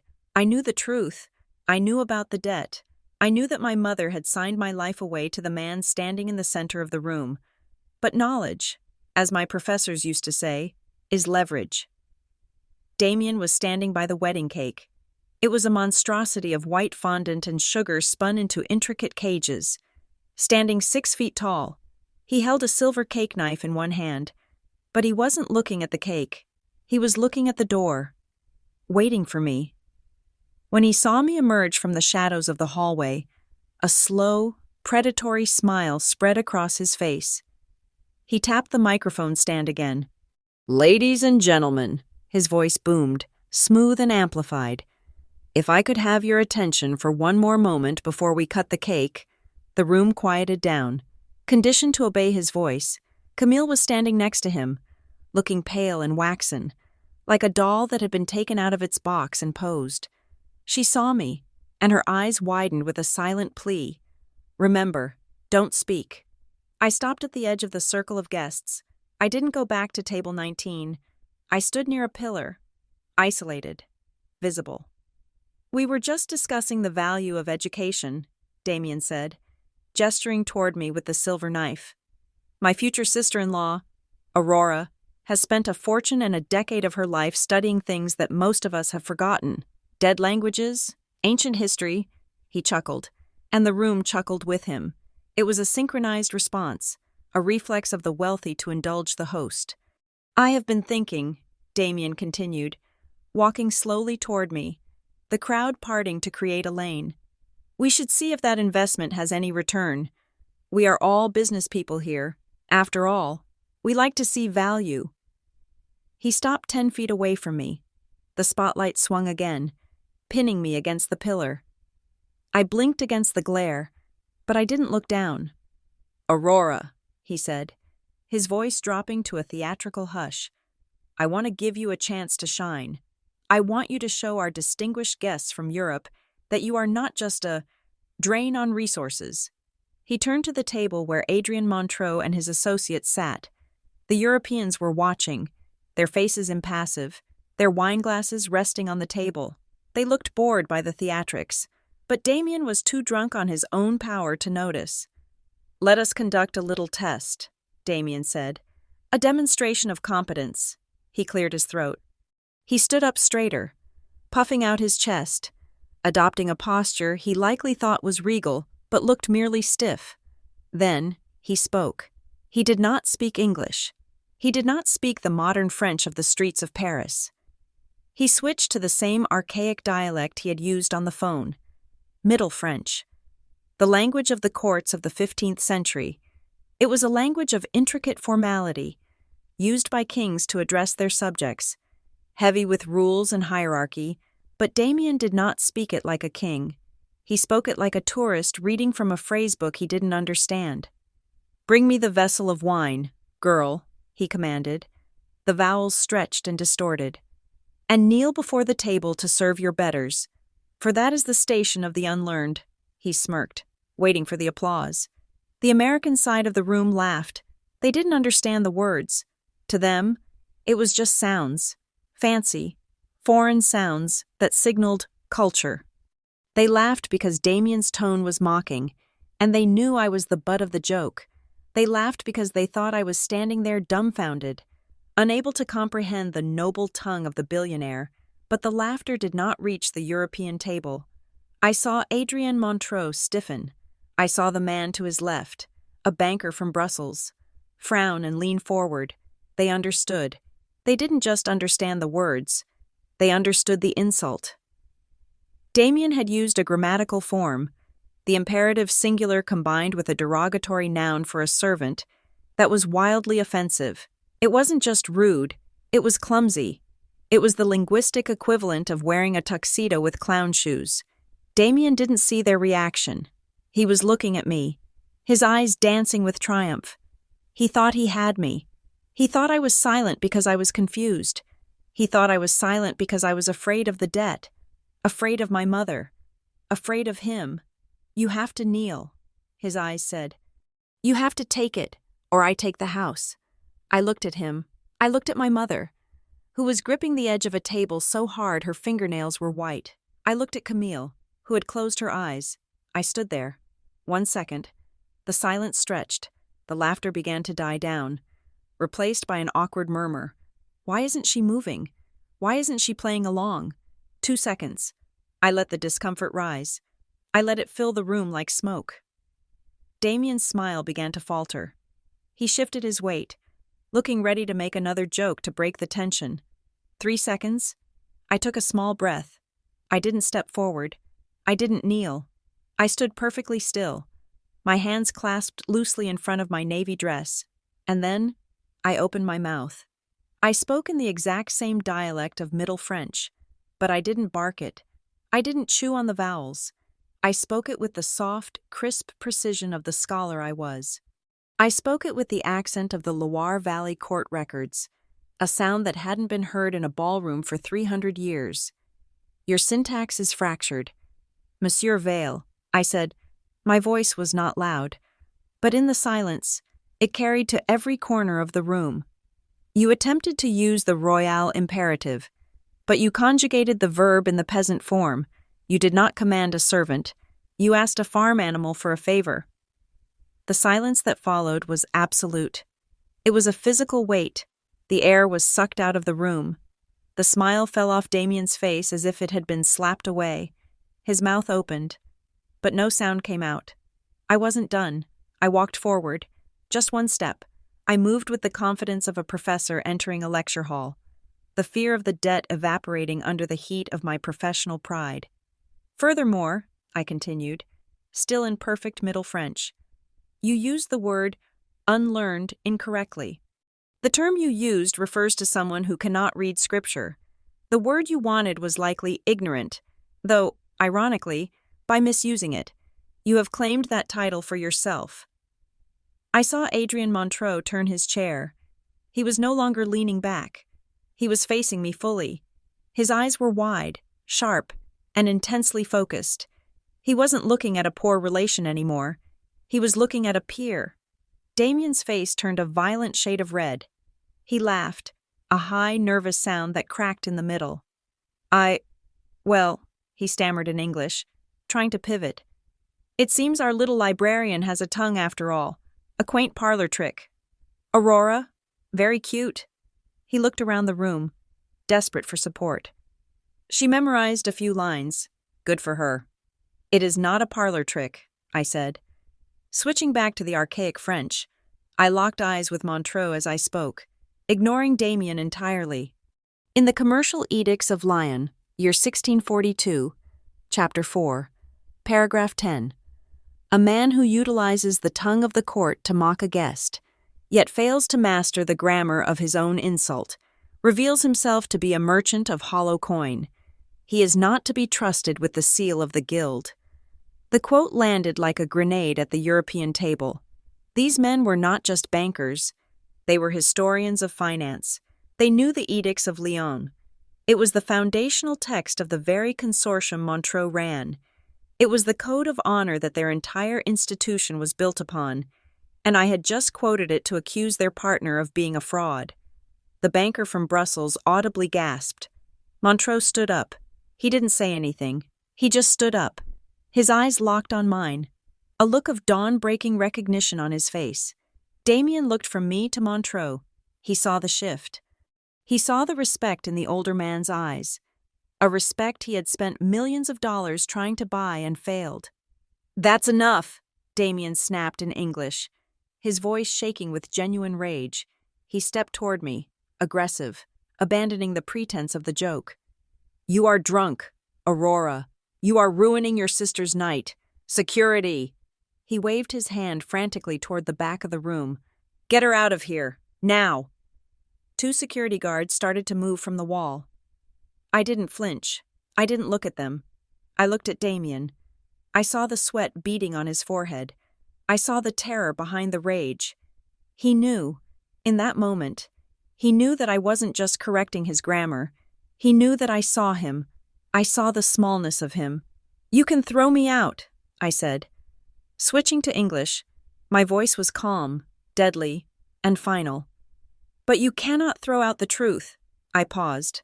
I let the room wait for it. "Language is not jewelry, Damien," I said. "It is not something you put on to look expensive. It is evidence." I held his gaze for one more beat, watching him crumble, watching the billionaire genius dissolve into a tantrum-throwing child. Then, I turned my back on him. The room was silent, not the polite silence of the beginning of the night. This was the silence of shock, the silence of a hierarchy being dismantled in real time. The security guards had stopped halfway to the pillar. They were looking at Damien, waiting for a confirmation. But Damien wasn't giving it. He was staring at the back of my head, paralyzed by the sudden realization that he had lost control of his own stage. For the first time all night, nobody was looking at his money. Nobody was looking at the cake. They were looking at the girl in the navy dress who had just silenced the room with a dead language. And from the corner of my eye, I saw Adrien Montreux slowly, deliberately, lift his glass of wine. He didn't drink. He just raised it in a silent, solemn salute. To me. The silence that followed my rebuttal did not last. It shattered. But it did not shatter in the way I had hoped. I expected shame. I expected Damien to retreat, bruised by the public revelation of his ignorance. I expected the room to turn its back on the fraud and look at the scholar with newfound respect. I was naive. I had forgotten the first rule of power. When a king is struck, he does not bleed. He executes. Damien's face, which had been flushed with embarrassment, suddenly drained of color. His expression hardened into something cold and terrifyingly sharp. He looked at Adrien Montreux, who was still holding his glass in that silent salute. And then he looked back at me. He realized he could not win on intellect. He could not win on history. So he decided to win on criminality. "Security," Damien said. His voice was no longer loud or theatrical. It was low, level, and dangerous. "Seal the exits." The command rippled through the room. The guests, who had been holding their breath, suddenly exhaled in a collective gasp. The air in the ballroom shifted instantly from awkwardness to hostility. Damien stepped closer to me. He didn't look like a fool anymore. He looked like a CEO protecting his assets. "I must apologize to everyone," Damien announced, turning his back to me to address the room, cutting me out of the visual frame.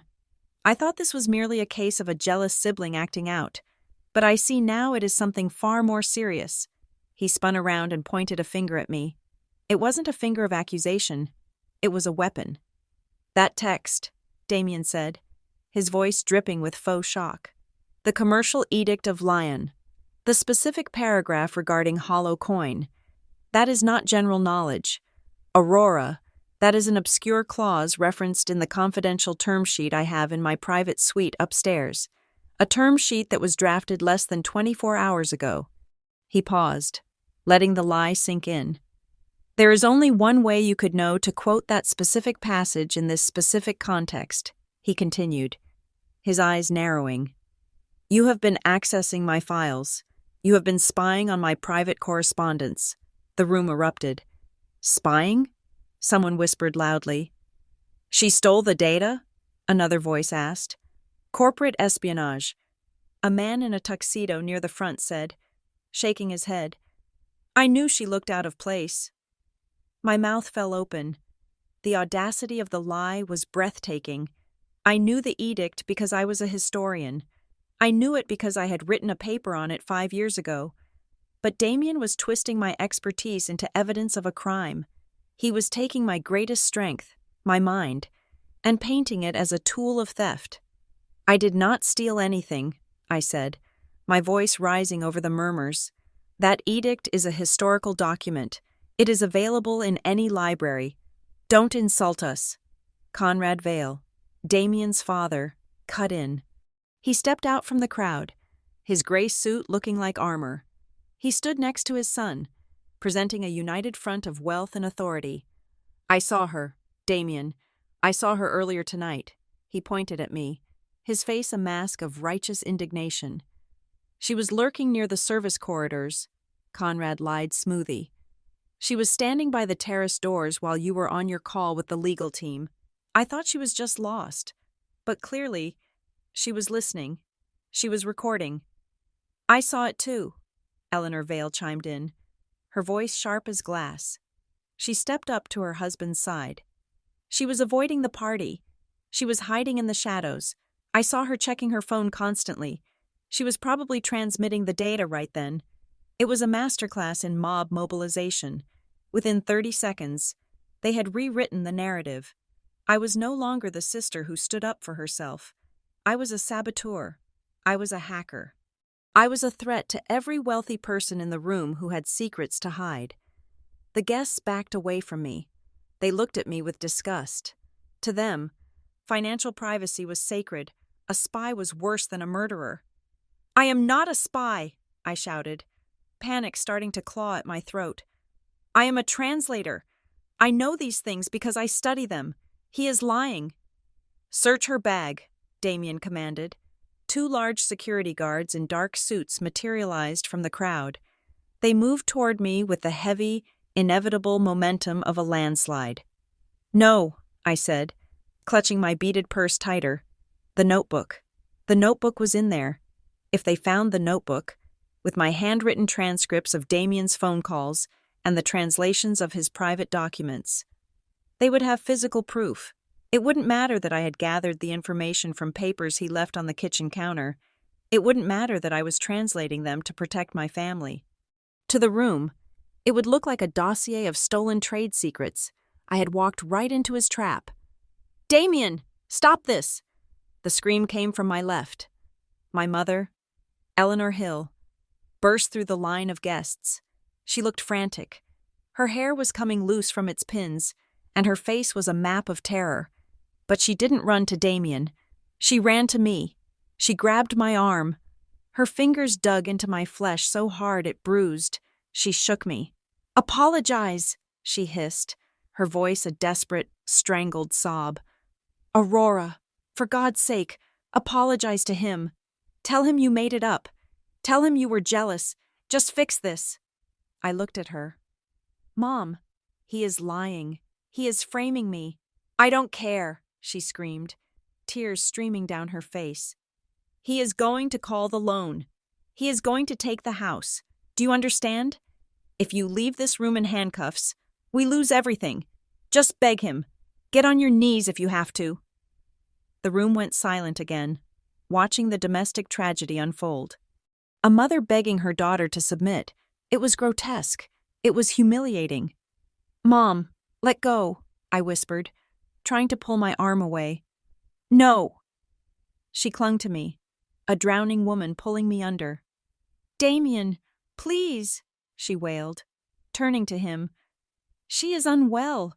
I told you she has struggled since she came back from Europe. She doesn't know what she is doing. She is off her medication. Please, don't press charges. I will make her leave. I will make her sign an NDA. Just don't destroy us. She was selling me out. She was using the mental health narrative to discredit me, just to save the house. She was willing to let the world believe I was crazy and criminal. As long as the checks didn't bounce, I felt a piece of my heart turn to stone. I looked past my sobbing mother. I looked for Camille. My sister was standing 5 feet away. She was alone. The crowd had pulled back from her, leaving her isolated in her silver dress. She was looking at me. Then she looked at Damien. "Camille," I said softly, tell them I am not a spy. Tell them I am a scholar." Camille's lips parted. She looked at Damien. He was watching her, his expression unreadable. But the threat was clear. Choose. His eyes said, choose the penthouse and the power, or choose the sister who is about to be arrested. Camille looked back at me. I saw the struggle in her eyes. I saw the love, buried deep under layers of fear and ambition. But then I saw the fear win. She closed her mouth. She looked down at her shoes. She wrapped her arms around herself and turned her body slightly away from me. She chose silence. She chose safety. "There you have it," Damien said, his voice triumphant. "Even your own family cannot defend you." He walked up to me. He was close now, too close. He entered my personal space, forcing me to smell the alcohol on his breath. My mother was still clinging to my arm, sobbing into my shoulder, effectively pinning me in place. Damien leaned in. He brought his face down to the level of my ear, so that only I could hear him. "You thought you were clever," he whispered. "You thought you could use a dead language to hurt me. But you forgot where you are, Aurora. You are in America, in this room. Money is the only language that speaks." He smiled. It was a cruel, tight smile. "I am going to ruin you," he hissed. "I will file a federal complaint for corporate espionage tonight. I will make sure your name is flagged in every background check system in the hemisphere. You will never work as a translator again. You won't even be able to get a job at a bookstore. I will bury you under so much litigation that you will wish you had stayed in that attic in Paris." He pulled back, smoothing his tuxedo jacket. "Guards," he said loudly. "Escort Ms. Hill to the security office. Confiscate her bag and hold it for the police. We need to secure the stolen property." The 2 guards stepped forward. One of them reached for my arm. "Ma'am," he said, his voice flat, "come with us." I looked around the room, a sea of hostile faces, my mother weeping, my sister turned away, Damien smirking. I was trapped. I had the truth in my bag. But the truth looked like a crime. My eyes darted to the side, looking for an exit, looking for anything. That was when I saw the light, at table 19, in the shadows near the kitchen door. A small blue light was glowing. It was a phone screen. Serena Blake, the lawyer for the insurers, was holding her phone up. She wasn't filming the scene like a gawker. She was holding it steady, resting on her water glass. The screen showed a waveform. She was recording audio. She had been recording since Damien started speaking. She caught my eye. She didn't smile. She didn't wave. She just tapped the side of her nose with her index finger, a subtle, barely visible gesture. I hear him. And then I saw her other hand. She was writing furiously on a notepad. She had heard the whisper. She had heard the threat. She had heard my mother's confession about the debt and the medication lie. I wasn't alone. There was a witness with a law degree and a fiduciary duty to the people Damien was trying to defraud. I looked at the European table. Adrien Montreux had stood up. He was a tall man, surprisingly tall for his age. He stood with his hands on the back of his chair. He was watching the guards approach me. He was watching Damien preen. He did not look angry. He looked waiting. He was waiting to see if I would fold. He was waiting to see if I would hand over the bag. He was waiting to see if the Amazon he had read about in my academic files was real, or if I was just another American fraud. The guard's hand closed around my bicep. His grip was hard. "Give me the bag, ma'am," the guard said. Reaching for my purse, I pulled it back. "No," I said. "Don't make this difficult." the guard warned. I am not making it difficult, I said, my voice shaking but loud. I am making it legal. You have no warrant. You are private security, not law enforcement. If you touch my property, I will sue you for assault and theft. Damien laughed. She thinks she can sue us. That is rich. Take the bag, Damien ordered. She is a danger to the company. The guard reached again, more aggressively this time. He grabbed the strap of the purse. I yanked back. My mother screamed, Damien! The voice did not come from me. It did not come from my family. It came from the center of the room. It was soft, accented, and carried the weight of a mountain. Adrien Montreux did not shout. He simply projected. The guard froze. Damien froze. Montreux stepped away from his table. He walked slowly into the open space between the guests and the dance floor. He did not look at Damien. He looked at me. I believe, Montreux said, his voice cutting through the tension like a scalpel, that the lady has made a valid point regarding jurisdiction. Damien turned to him, his smile faltering. Adrien, please, this is an internal family matter. She is unstable. She has stolen confidential data. Has she? Montreux asked. He tilted his head. Or has she simply read the books that you have not? Damien's face twitched. I don't understand. You accused her of stealing the term sheet because she quoted the edict, Montreux said, taking a step closer. But Damien, the edict is not in your term sheet. The room went deadly silent. What? Damien blinked. I read your term sheet, Damien, Montreux said calmly. I read it 3 times. The Edict of Lyon is not referenced, not once. He paused, letting the implication hang in the air.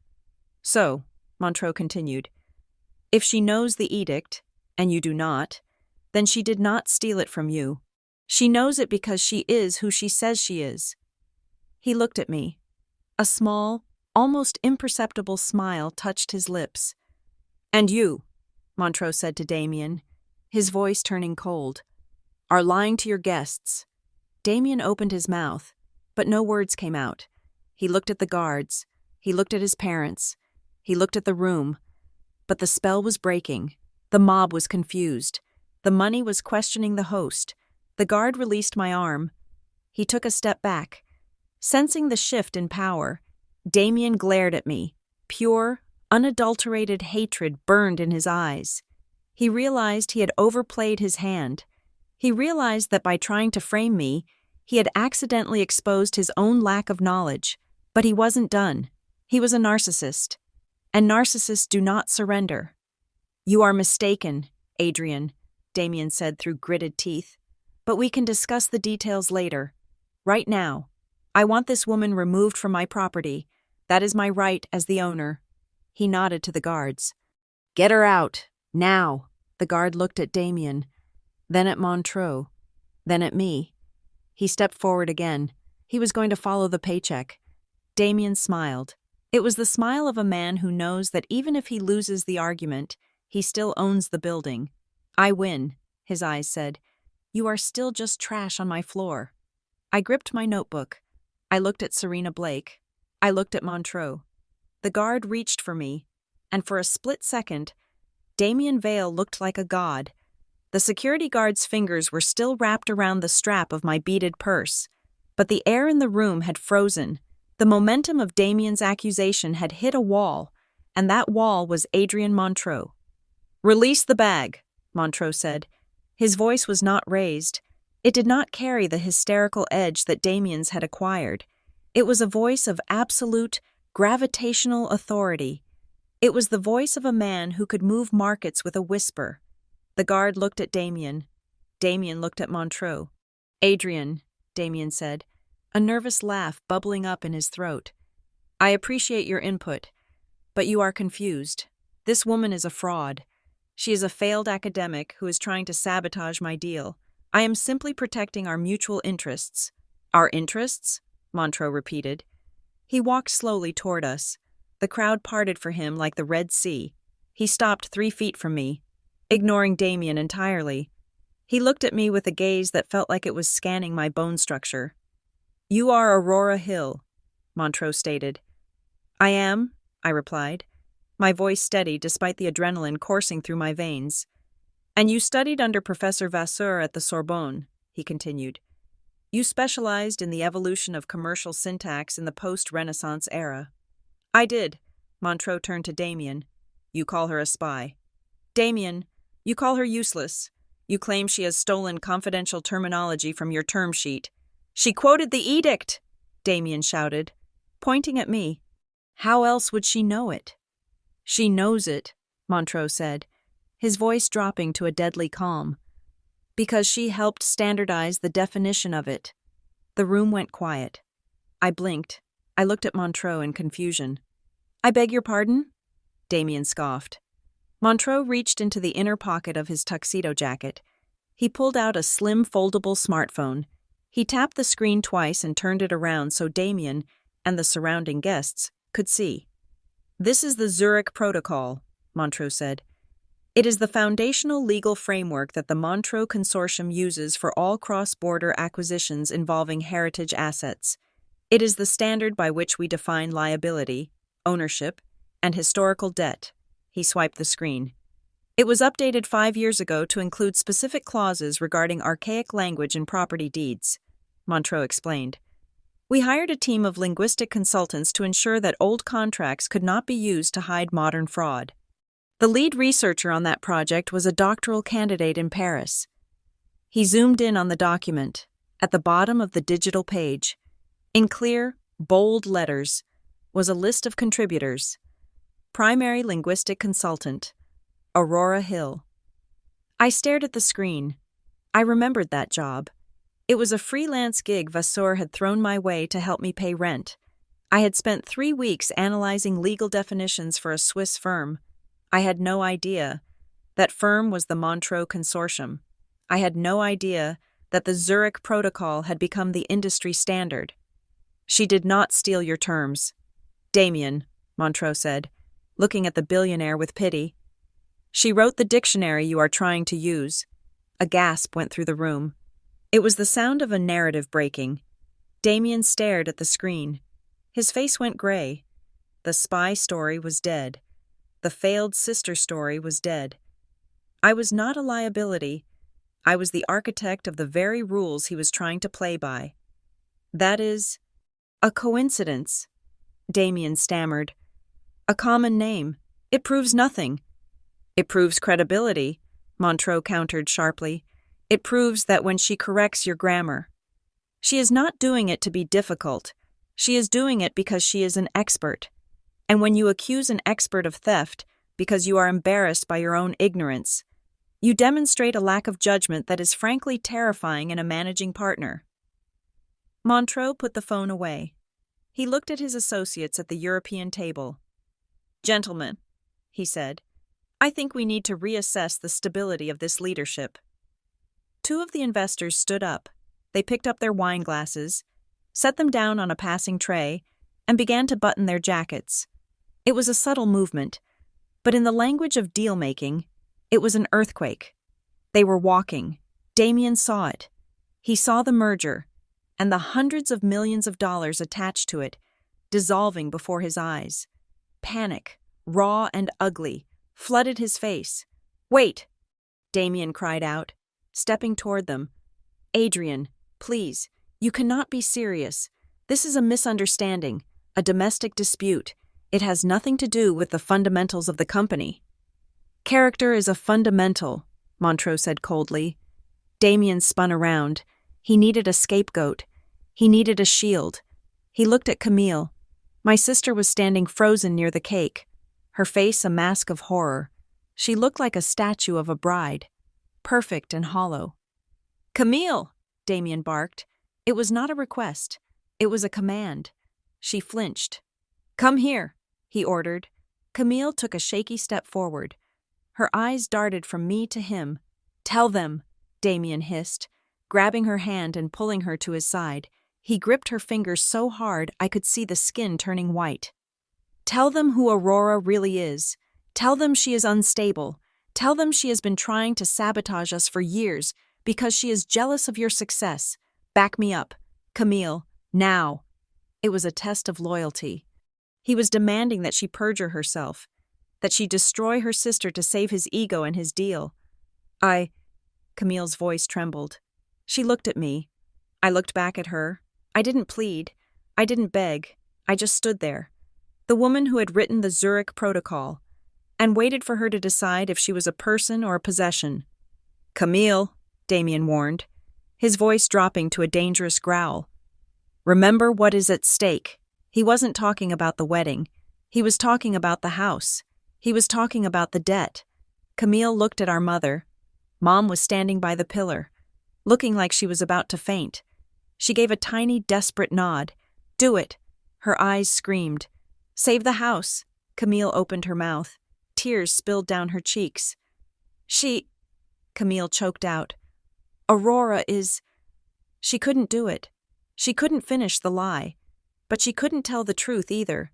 She just stood there, shaking, trapped in the hell of her own making. Damien saw her hesitation. He saw the weakness, and because he was a man who burned everything when he couldn't control it, he decided to detonate the bomb. He dropped Camille's hand. He turned to me. He turned to my mother. "Fine," Damien said. His voice was loud, echoing off the high ceilings. "If you want to play games, let us play games." He looked straight at my mother. "You have 30 days. Eleanor," my mother let out a strangled cry. "Damien, no." 30 days, Damien repeated, shouting over her. "To repay the consolidated loan in full, $2 million, plus interest, plus the penalties for early termination, which, I might remind you, are substantial." The room gasped again. This was not business. This was a public execution. "And since I hold the deed to the estate," Damien continued, his eyes wild, "I will be initiating foreclosure proceedings tomorrow morning. You can pack your bags. You can pack your jewelry. And you," he pointed a shaking finger at me, "can go back to your tire shop and rot." "You cannot do that," I shouted, stepping forward. "That is extortion." "It is a contract," Damien screamed back. "A contract you signed. You are the co-guarantor, remember? If Mommy can't pay, I am coming for you. I will garnish every paycheck you ever earn. I will make sure you never own a credit card again. I will own you. Aurora, I will own your future just like I own your past." He was panting. He was red-faced. He looked like a madman, and he had just admitted, in front of 300 witnesses and a recording device, that he was using a financial instrument to coerce a family into submission. "Damien!" A man pushed through the crowd. It was Conrad Vale, his father. Conrad looked furious, not because his son was a monster, but because his son was making a mess. "Shut your mouth," Conrad hissed, grabbing Damien by the shoulder and spinning him around. "Have you lost your mind? You are screaming about personal debts in front of the board?" "She humiliated me," Damien spat, trying to shove his father away. "She tried to ruin the deal." "You are ruining the deal," Conrad shouted. "Look around you." Damien looked. The room was horrified. The investors were disgusted. The fantasy of the golden boy was shattered. "Get him out of here," Conrad barked to the security team. "Take him to the suite. Cool him down. Now." "I am not going anywhere," Damien yelled. "You are going," Conrad said, his voice low and threatening. "Or I will call the board and have you removed as CEO by morning. Do not test me, son." The threat of losing the company pierced through Damien's rage. He stopped fighting. He straightened his jacket. He looked at me one last time. "This isn't over," he whispered. "You think you won? You just made yourself homeless. Wait until the lawyers get to you." The guards flanked him, guiding him forcefully toward the side exit. He walked away, but the toxicity of his presence remained in the room like a foul odor. Conrad Vale turned to the guests. He forced a smile that looked like a grimace. "Ladies and gentlemen, please accept our apologies. The stress of the merger. Emotions are running high. Please, continue to enjoy the evening. The bar is open." He signaled the orchestra. They began to play a frantic, upbeat waltz. trying to drown out the disaster. But no one danced. I stood there, my chest heaving. My mother was sobbing quietly into her hands, collapsed on a chair. I felt a hand on my arm. It wasn't a guard. It was Serena Blake. She leaned in close. I could smell her perfume. Sharp, clean, expensive. "You got him," she whispered. "I didn't get him," I said, my voice shaking. "He is going to foreclose. He is going to destroy us." "No," Serena said. "He just gave us the gun." I looked at her. "What?" "The French," Serena whispered. "And the threat he just made. Think about it. Aurora. He just admitted that he uses the debt to control the marriage. That is coercion. But more importantly, when he spoke to you in that Middle French dialect earlier, remember what he said?" I frowned, thinking back to the insult. "Know your station." "He used the term vassal," Serena said, her eyes gleaming. "I checked the translation while you were arguing. In the archaic commercial code, the one he tried to use on the phone, a vassal is someone bound by a debt that cannot be repaid, and thus has no legal standing to challenge a contract." She tapped her phone. "He thinks that term protects him. He thinks that by defining your family as vassals in the hidden clause of the merger agreement, he can bypass the conflict of interest laws. He thinks that if you are property, you can't be a conflict." My eyes widened. "He wrote us into the merger?" I asked. "He packaged your personal debt into the company's liabilities," Serena said. "But he hid it under that archaic definition so the auditors wouldn't see it. He is selling your mother's mortgage to Montreux as a secured historical asset." I looked at the door where Damien had exited. He wasn't just a bully. He was laundering our debt through the European banking system. "If we can prove that," I said, "the deal is dead, and he goes to jail for fraud." "We have the recording of him threatening you," Serena said. "And we have his admission that he uses the archaic language. Now we just need the document." "The term sheet," I said. "He said it was in the suite." "Conrad and the security team are guarding the suite," Serena warned. "You can't get up there." I looked at the European table. Adrien Montreux was still standing there. He was watching me. He hadn't left. He was waiting. I looked at Camille. She was standing alone in the center of the dance floor. People were staring at her. She looked broken. I walked over to her. "Camille," I said. She didn't look up. "He is going to take the house. Aurora, Mom is going to die on the street." "No, he isn't," I said firm. "But I need you to do something." She looked at me, her eyes dull. "What? What can I possibly do?" "He has the papers in the suite," I said. "The term sheet, the one with the hidden clause. I need it." "I can't," she whispered. "Conrad is there." "Conrad won't let me in," I said. "But you—" I looked at her engagement ring, a massive diamond that looked heavy enough to sink a ship. "You are the bride," I said. "You are the perfect aesthetic counterpart. You have access." "He will kill me," she said. "He is already killing you," I said. "He is just doing it slowly. Look at yourself. Camille, look at what he made you do tonight. Do you want 30 years of this? Do you want to be the wife who shakes every time he whispers?" I grabbed her shoulders. "He threatened Mom," I said. "He threatened me. He is not your fiancé anymore. He is the enemy. Whose side are you on?" Camille looked at the exit where Damien had disappeared. Then she looked at Mom, huddled in the chair. Then she looked at me. For the first time in 3 years, I saw a spark in her eyes. It wasn't the reflection of a diamond. It was the reflection of anger. "He called me a possession," she whispered. "Yes," I said. "He told me to destroy you." "Yes." She took a deep breath. She reached up and touched the diamond necklace at her throat. "I know the code to the safe in the suite," she said softly.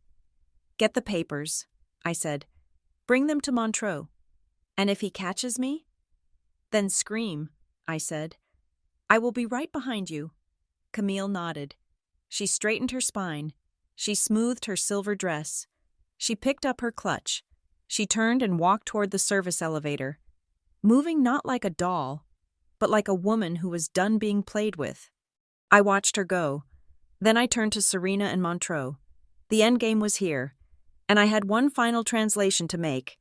The elevator doors slid open with a soft chime that sounded like a judgment bell.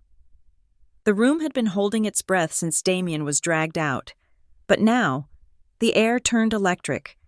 Damien walked back in. He had fixed his tie. He had smoothed his hair.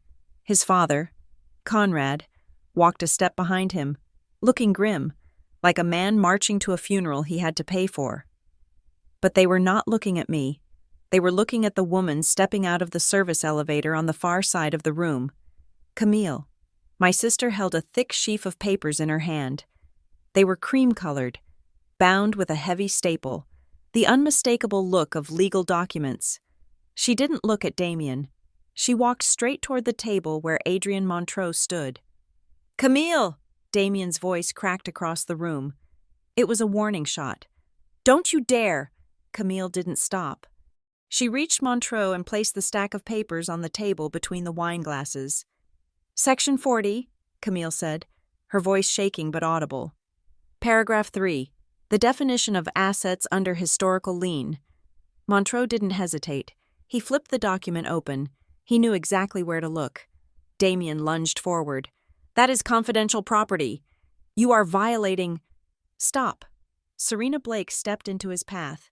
She wasn't big, but she held up her phone like a shield. "I wouldn't move another step, Mr. Vale. Not unless you want the recording of your little speech about owning this family to go to the district attorney." Damien froze. "What recording?"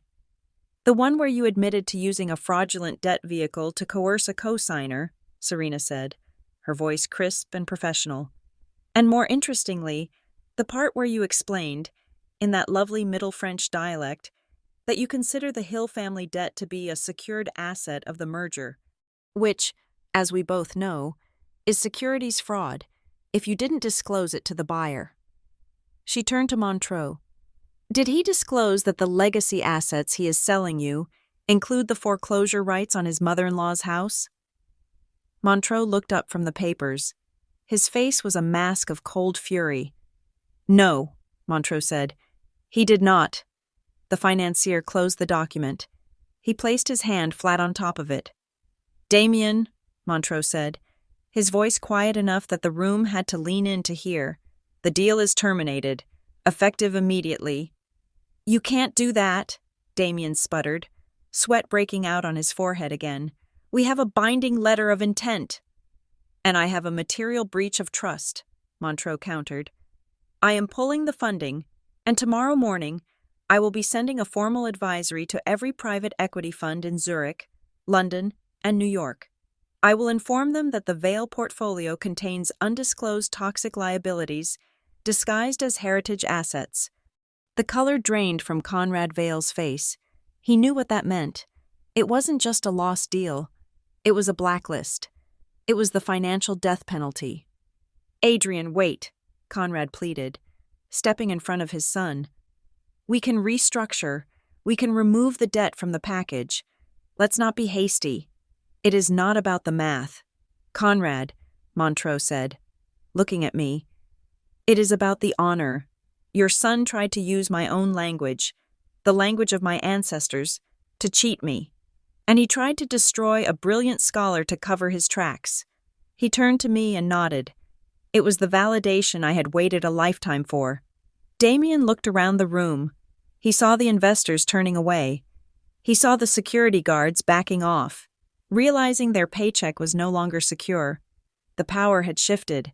The king was naked, but a wounded animal bites hardest. Damien turned to Camille. "You," he snarled, pointing a shaking finger at her. "You did this. You betrayed me." "I saved myself," Camille whispered. "You think you are safe?" Damien laughed, a jagged, broken sound. "The deal is dead. Fine. But the debt is still alive. I still hold the note. I still hold the deed." He turned to my mother, who was still huddled in her chair. "I am calling the loan. Eleanor," Damien announced, his eyes gleaming with malice. You have 30 days. No. Let's make it 7. 7 days to pay me $2 million. If you don't, I take the house, I take the car, and I take Aurora's future. He looked at me with pure hatred. You wanted to be smart. Aurora? Let's see you translate your way out of bankruptcy court. The threat hung in the air. He was right.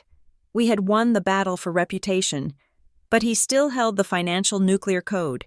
He could burn us down out of spite. Camille, Damien said, his voice softening, shifting into the manipulative tone he used so well. It doesn't have to be this way. Come back to me. Walk out of here with me right now. We can fix this. I will forgive the debt. I will tear up the note. All you have to do is come with me. Be my wife. Be on my side. He held out his hand. Choose, he said. Luxury or the street. Camille looked at his hand. It was the hand that had put the diamond on her finger. It was the hand that had bruised her arm. It was the hand that had pulled her strings. She looked at me. I was standing next to Serena, clutching my beaded bag. I had nothing to offer her but solidarity. I had no millions. I had no mansion. Camille looked at our mother. Mom stood up.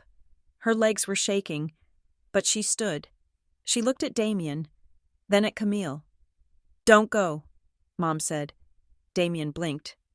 Excuse me? Don't go with him. Camille, Mom said, her voice gaining strength. She walked over to stand beside me. She took my hand. Her palm was cold, but her grip was firm. Eleanor, Damien warned, think about what you are saying. You will be destitute. I don't care, Mom said. She looked at me, tears spilling from her eyes. I spent my whole life trying to keep up appearances. I sold my daughter's future to buy a few more years of pretending I was rich. I made Aurora sign that paper because I was a coward. She squeezed my hand. I am done being a coward, she said. Take the house. Damien, take the furniture. Take the pearls. I would rather sleep on a park bench than watch my daughters be owned by a man like you. Mom, I whispered, feeling a lump form in my throat. Damien sneered. How touching. A pathetic display. Camille? He looked at his fiancé. Last chance. The ring. Or the ruin. Camille looked down at her hand. The diamond caught the light of the chandelier. Cold. Hard. Brilliant. She reached for it. She didn't wrench it off. She didn't throw it. She slid it off her finger slowly, deliberately. She held it for a moment, looking at the empty space on her hand where the weight had been. Then, she placed it on the table next to the term sheet. Click. I am not an asset, Camille said clearly, and I am not yours. She walked over to us. She stood on my other side. The three of us, the Hill women, stood shoulder to shoulder. We were broke. We were in trouble, but we were a wall. Damien stared at the ring, his face twisted into a snarl. Fine, he spat. Then you all burn.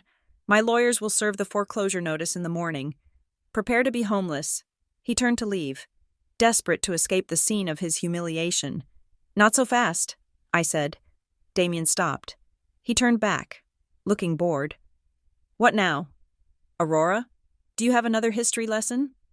No, I said. I have a negotiation. I walked over to Serena Blake. I took the phone from her hand.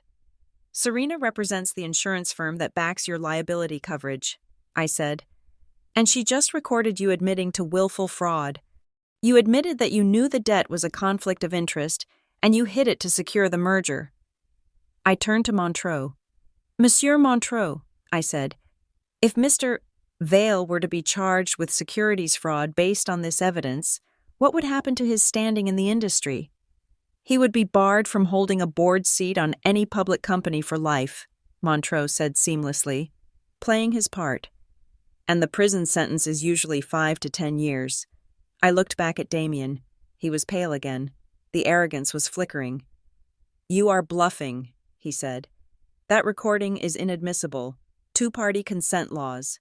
Actually, Serena piped up, smiling. The Prescott Exchange has a sign at the entrance stating that premises are under video and audio surveillance for security. By entering, you consented to being recorded, and since I am an agent of the insurer investigating a claim, well, the judge will love it. Damien looked at his father. Conrad was rubbing his temples, looking defeated. "What do you want?" Conrad asked. He was the pragmatist. He knew when the checkmate had happened. "I want a trade," I said. I picked up the term sheet Camille had brought down. "We have the evidence of fraud," I said. "We have the recording, and we have the witness, Adrian Montreux." I looked Damien in the eye. "You are going to restructure the debt," I said. "You are going to write off 50% of the principal immediately as a penalty for predatory lending practices. The remaining balance will be refinanced at a standard market rate, payable over 30 years, not 7 days. "That is $1 million, Damien hissed. "It is cheaper than prison," I countered. "And," I continued, raising my voice, "you will sign a document tonight, right here, witnessed by Mr. Montreux, releasing me, Aurora Hill, from all liability as a co-guarantor. My name comes off the debt, forever." "And if I refuse?" Damien asked. "Then Serena sends the file to the SEC and the district attorney before you get to your car," I said. "And Montreux sends the blacklist email." The room was silent. It was the silence of a deal being struck. Conrad Vale put a hand on his son's shoulder. "Sign it, Damien," Conrad said quietly. "It's over." Damien looked at me. For a moment, I saw the urge to fight, the urge to scream, but he was a businessman. He knew the math. He pulled a fountain pen from his pocket. "You are nothing," he whispered to me as he leaned over the table. "I am the woman who beat you." I whispered back. He signed the release. He signed the restructuring agreement that Serena quickly drafted on a piece of Montreux's notepad. He threw the pen down. "We are done," Damien said. He walked out of the ballroom. This time, nobody looked at him. They were looking at the 3 women standing in the center of the room, holding each other up. Adrian Montreux walked over to me. He picked up the signed paper and handed it to me. "For your records, Mademoiselle Hill," he said. "Thank you," I said, my voice finally trembling as the adrenaline crashed. "No," Montreux said. "Thank you. It is rare to see the language of honor spoken so fluently." He reached into his pocket and pulled out a business card. "I am opening a new institute in New York," he said. "The Harborlight Linguistic Institute. We focus on the application of historical context to modern law. I need a director of research, someone who isn't afraid to speak up." He placed the card in my hand. "Call me on Monday." 6 months later, the office overlooks the harbor. Just as the name suggests, the sunlight streams in through the floor-to-ceiling windows, illuminating the rows of ancient manuscripts that line the walls. My manuscripts. I am not sitting at a particle board desk above a tire shop. I am sitting in a leather chair at the Harborlight Linguistic Institute. My mother is living in a small condo in Florida. She sold the big house. Damien's restructured loan made it possible to sell without bankruptcy. She is learning to live within her means. We talk once a week. It is a work in progress. Camille is back in school. She is studying design. She is single. She is healing. She pawned the engagement ring. Damien never asked for it back, and used the money to pay her tuition. I looked down at the document on my desk. It was a contract for a new merger between a French tech giant and an American firm. They wanted me to check the language. They wanted to make sure there were no hidden traps. I smiled. I thought back to that night in the ballroom. I thought about the silence. For years, I had thought silence was a cage. I thought that because I wasn't shouting, I wasn't fighting. I thought that because I was the quiet one, I was the weak one. But I was wrong. Silence is not emptiness. It is a breath. It is a pause. It is the moment you take to load the weapon. Damien Vale chose a dead language to humiliate me because he thought it had no power. He forgot that the past is never really dead. It is just waiting for someone who knows how to read it. I picked up my pen. Silence is not weakness. Sometimes It is just the sound of you waiting for the perfect moment to win. Thank you so much for listening to this story. If you enjoyed watching the karma unfold, please let me know in the comments where you are listening from. I would love to hear your thoughts on Aurora's revenge. Don't forget to subscribe to Monica Revenge Stories, like the video, and smash that hype button to help this story get heard by even more people.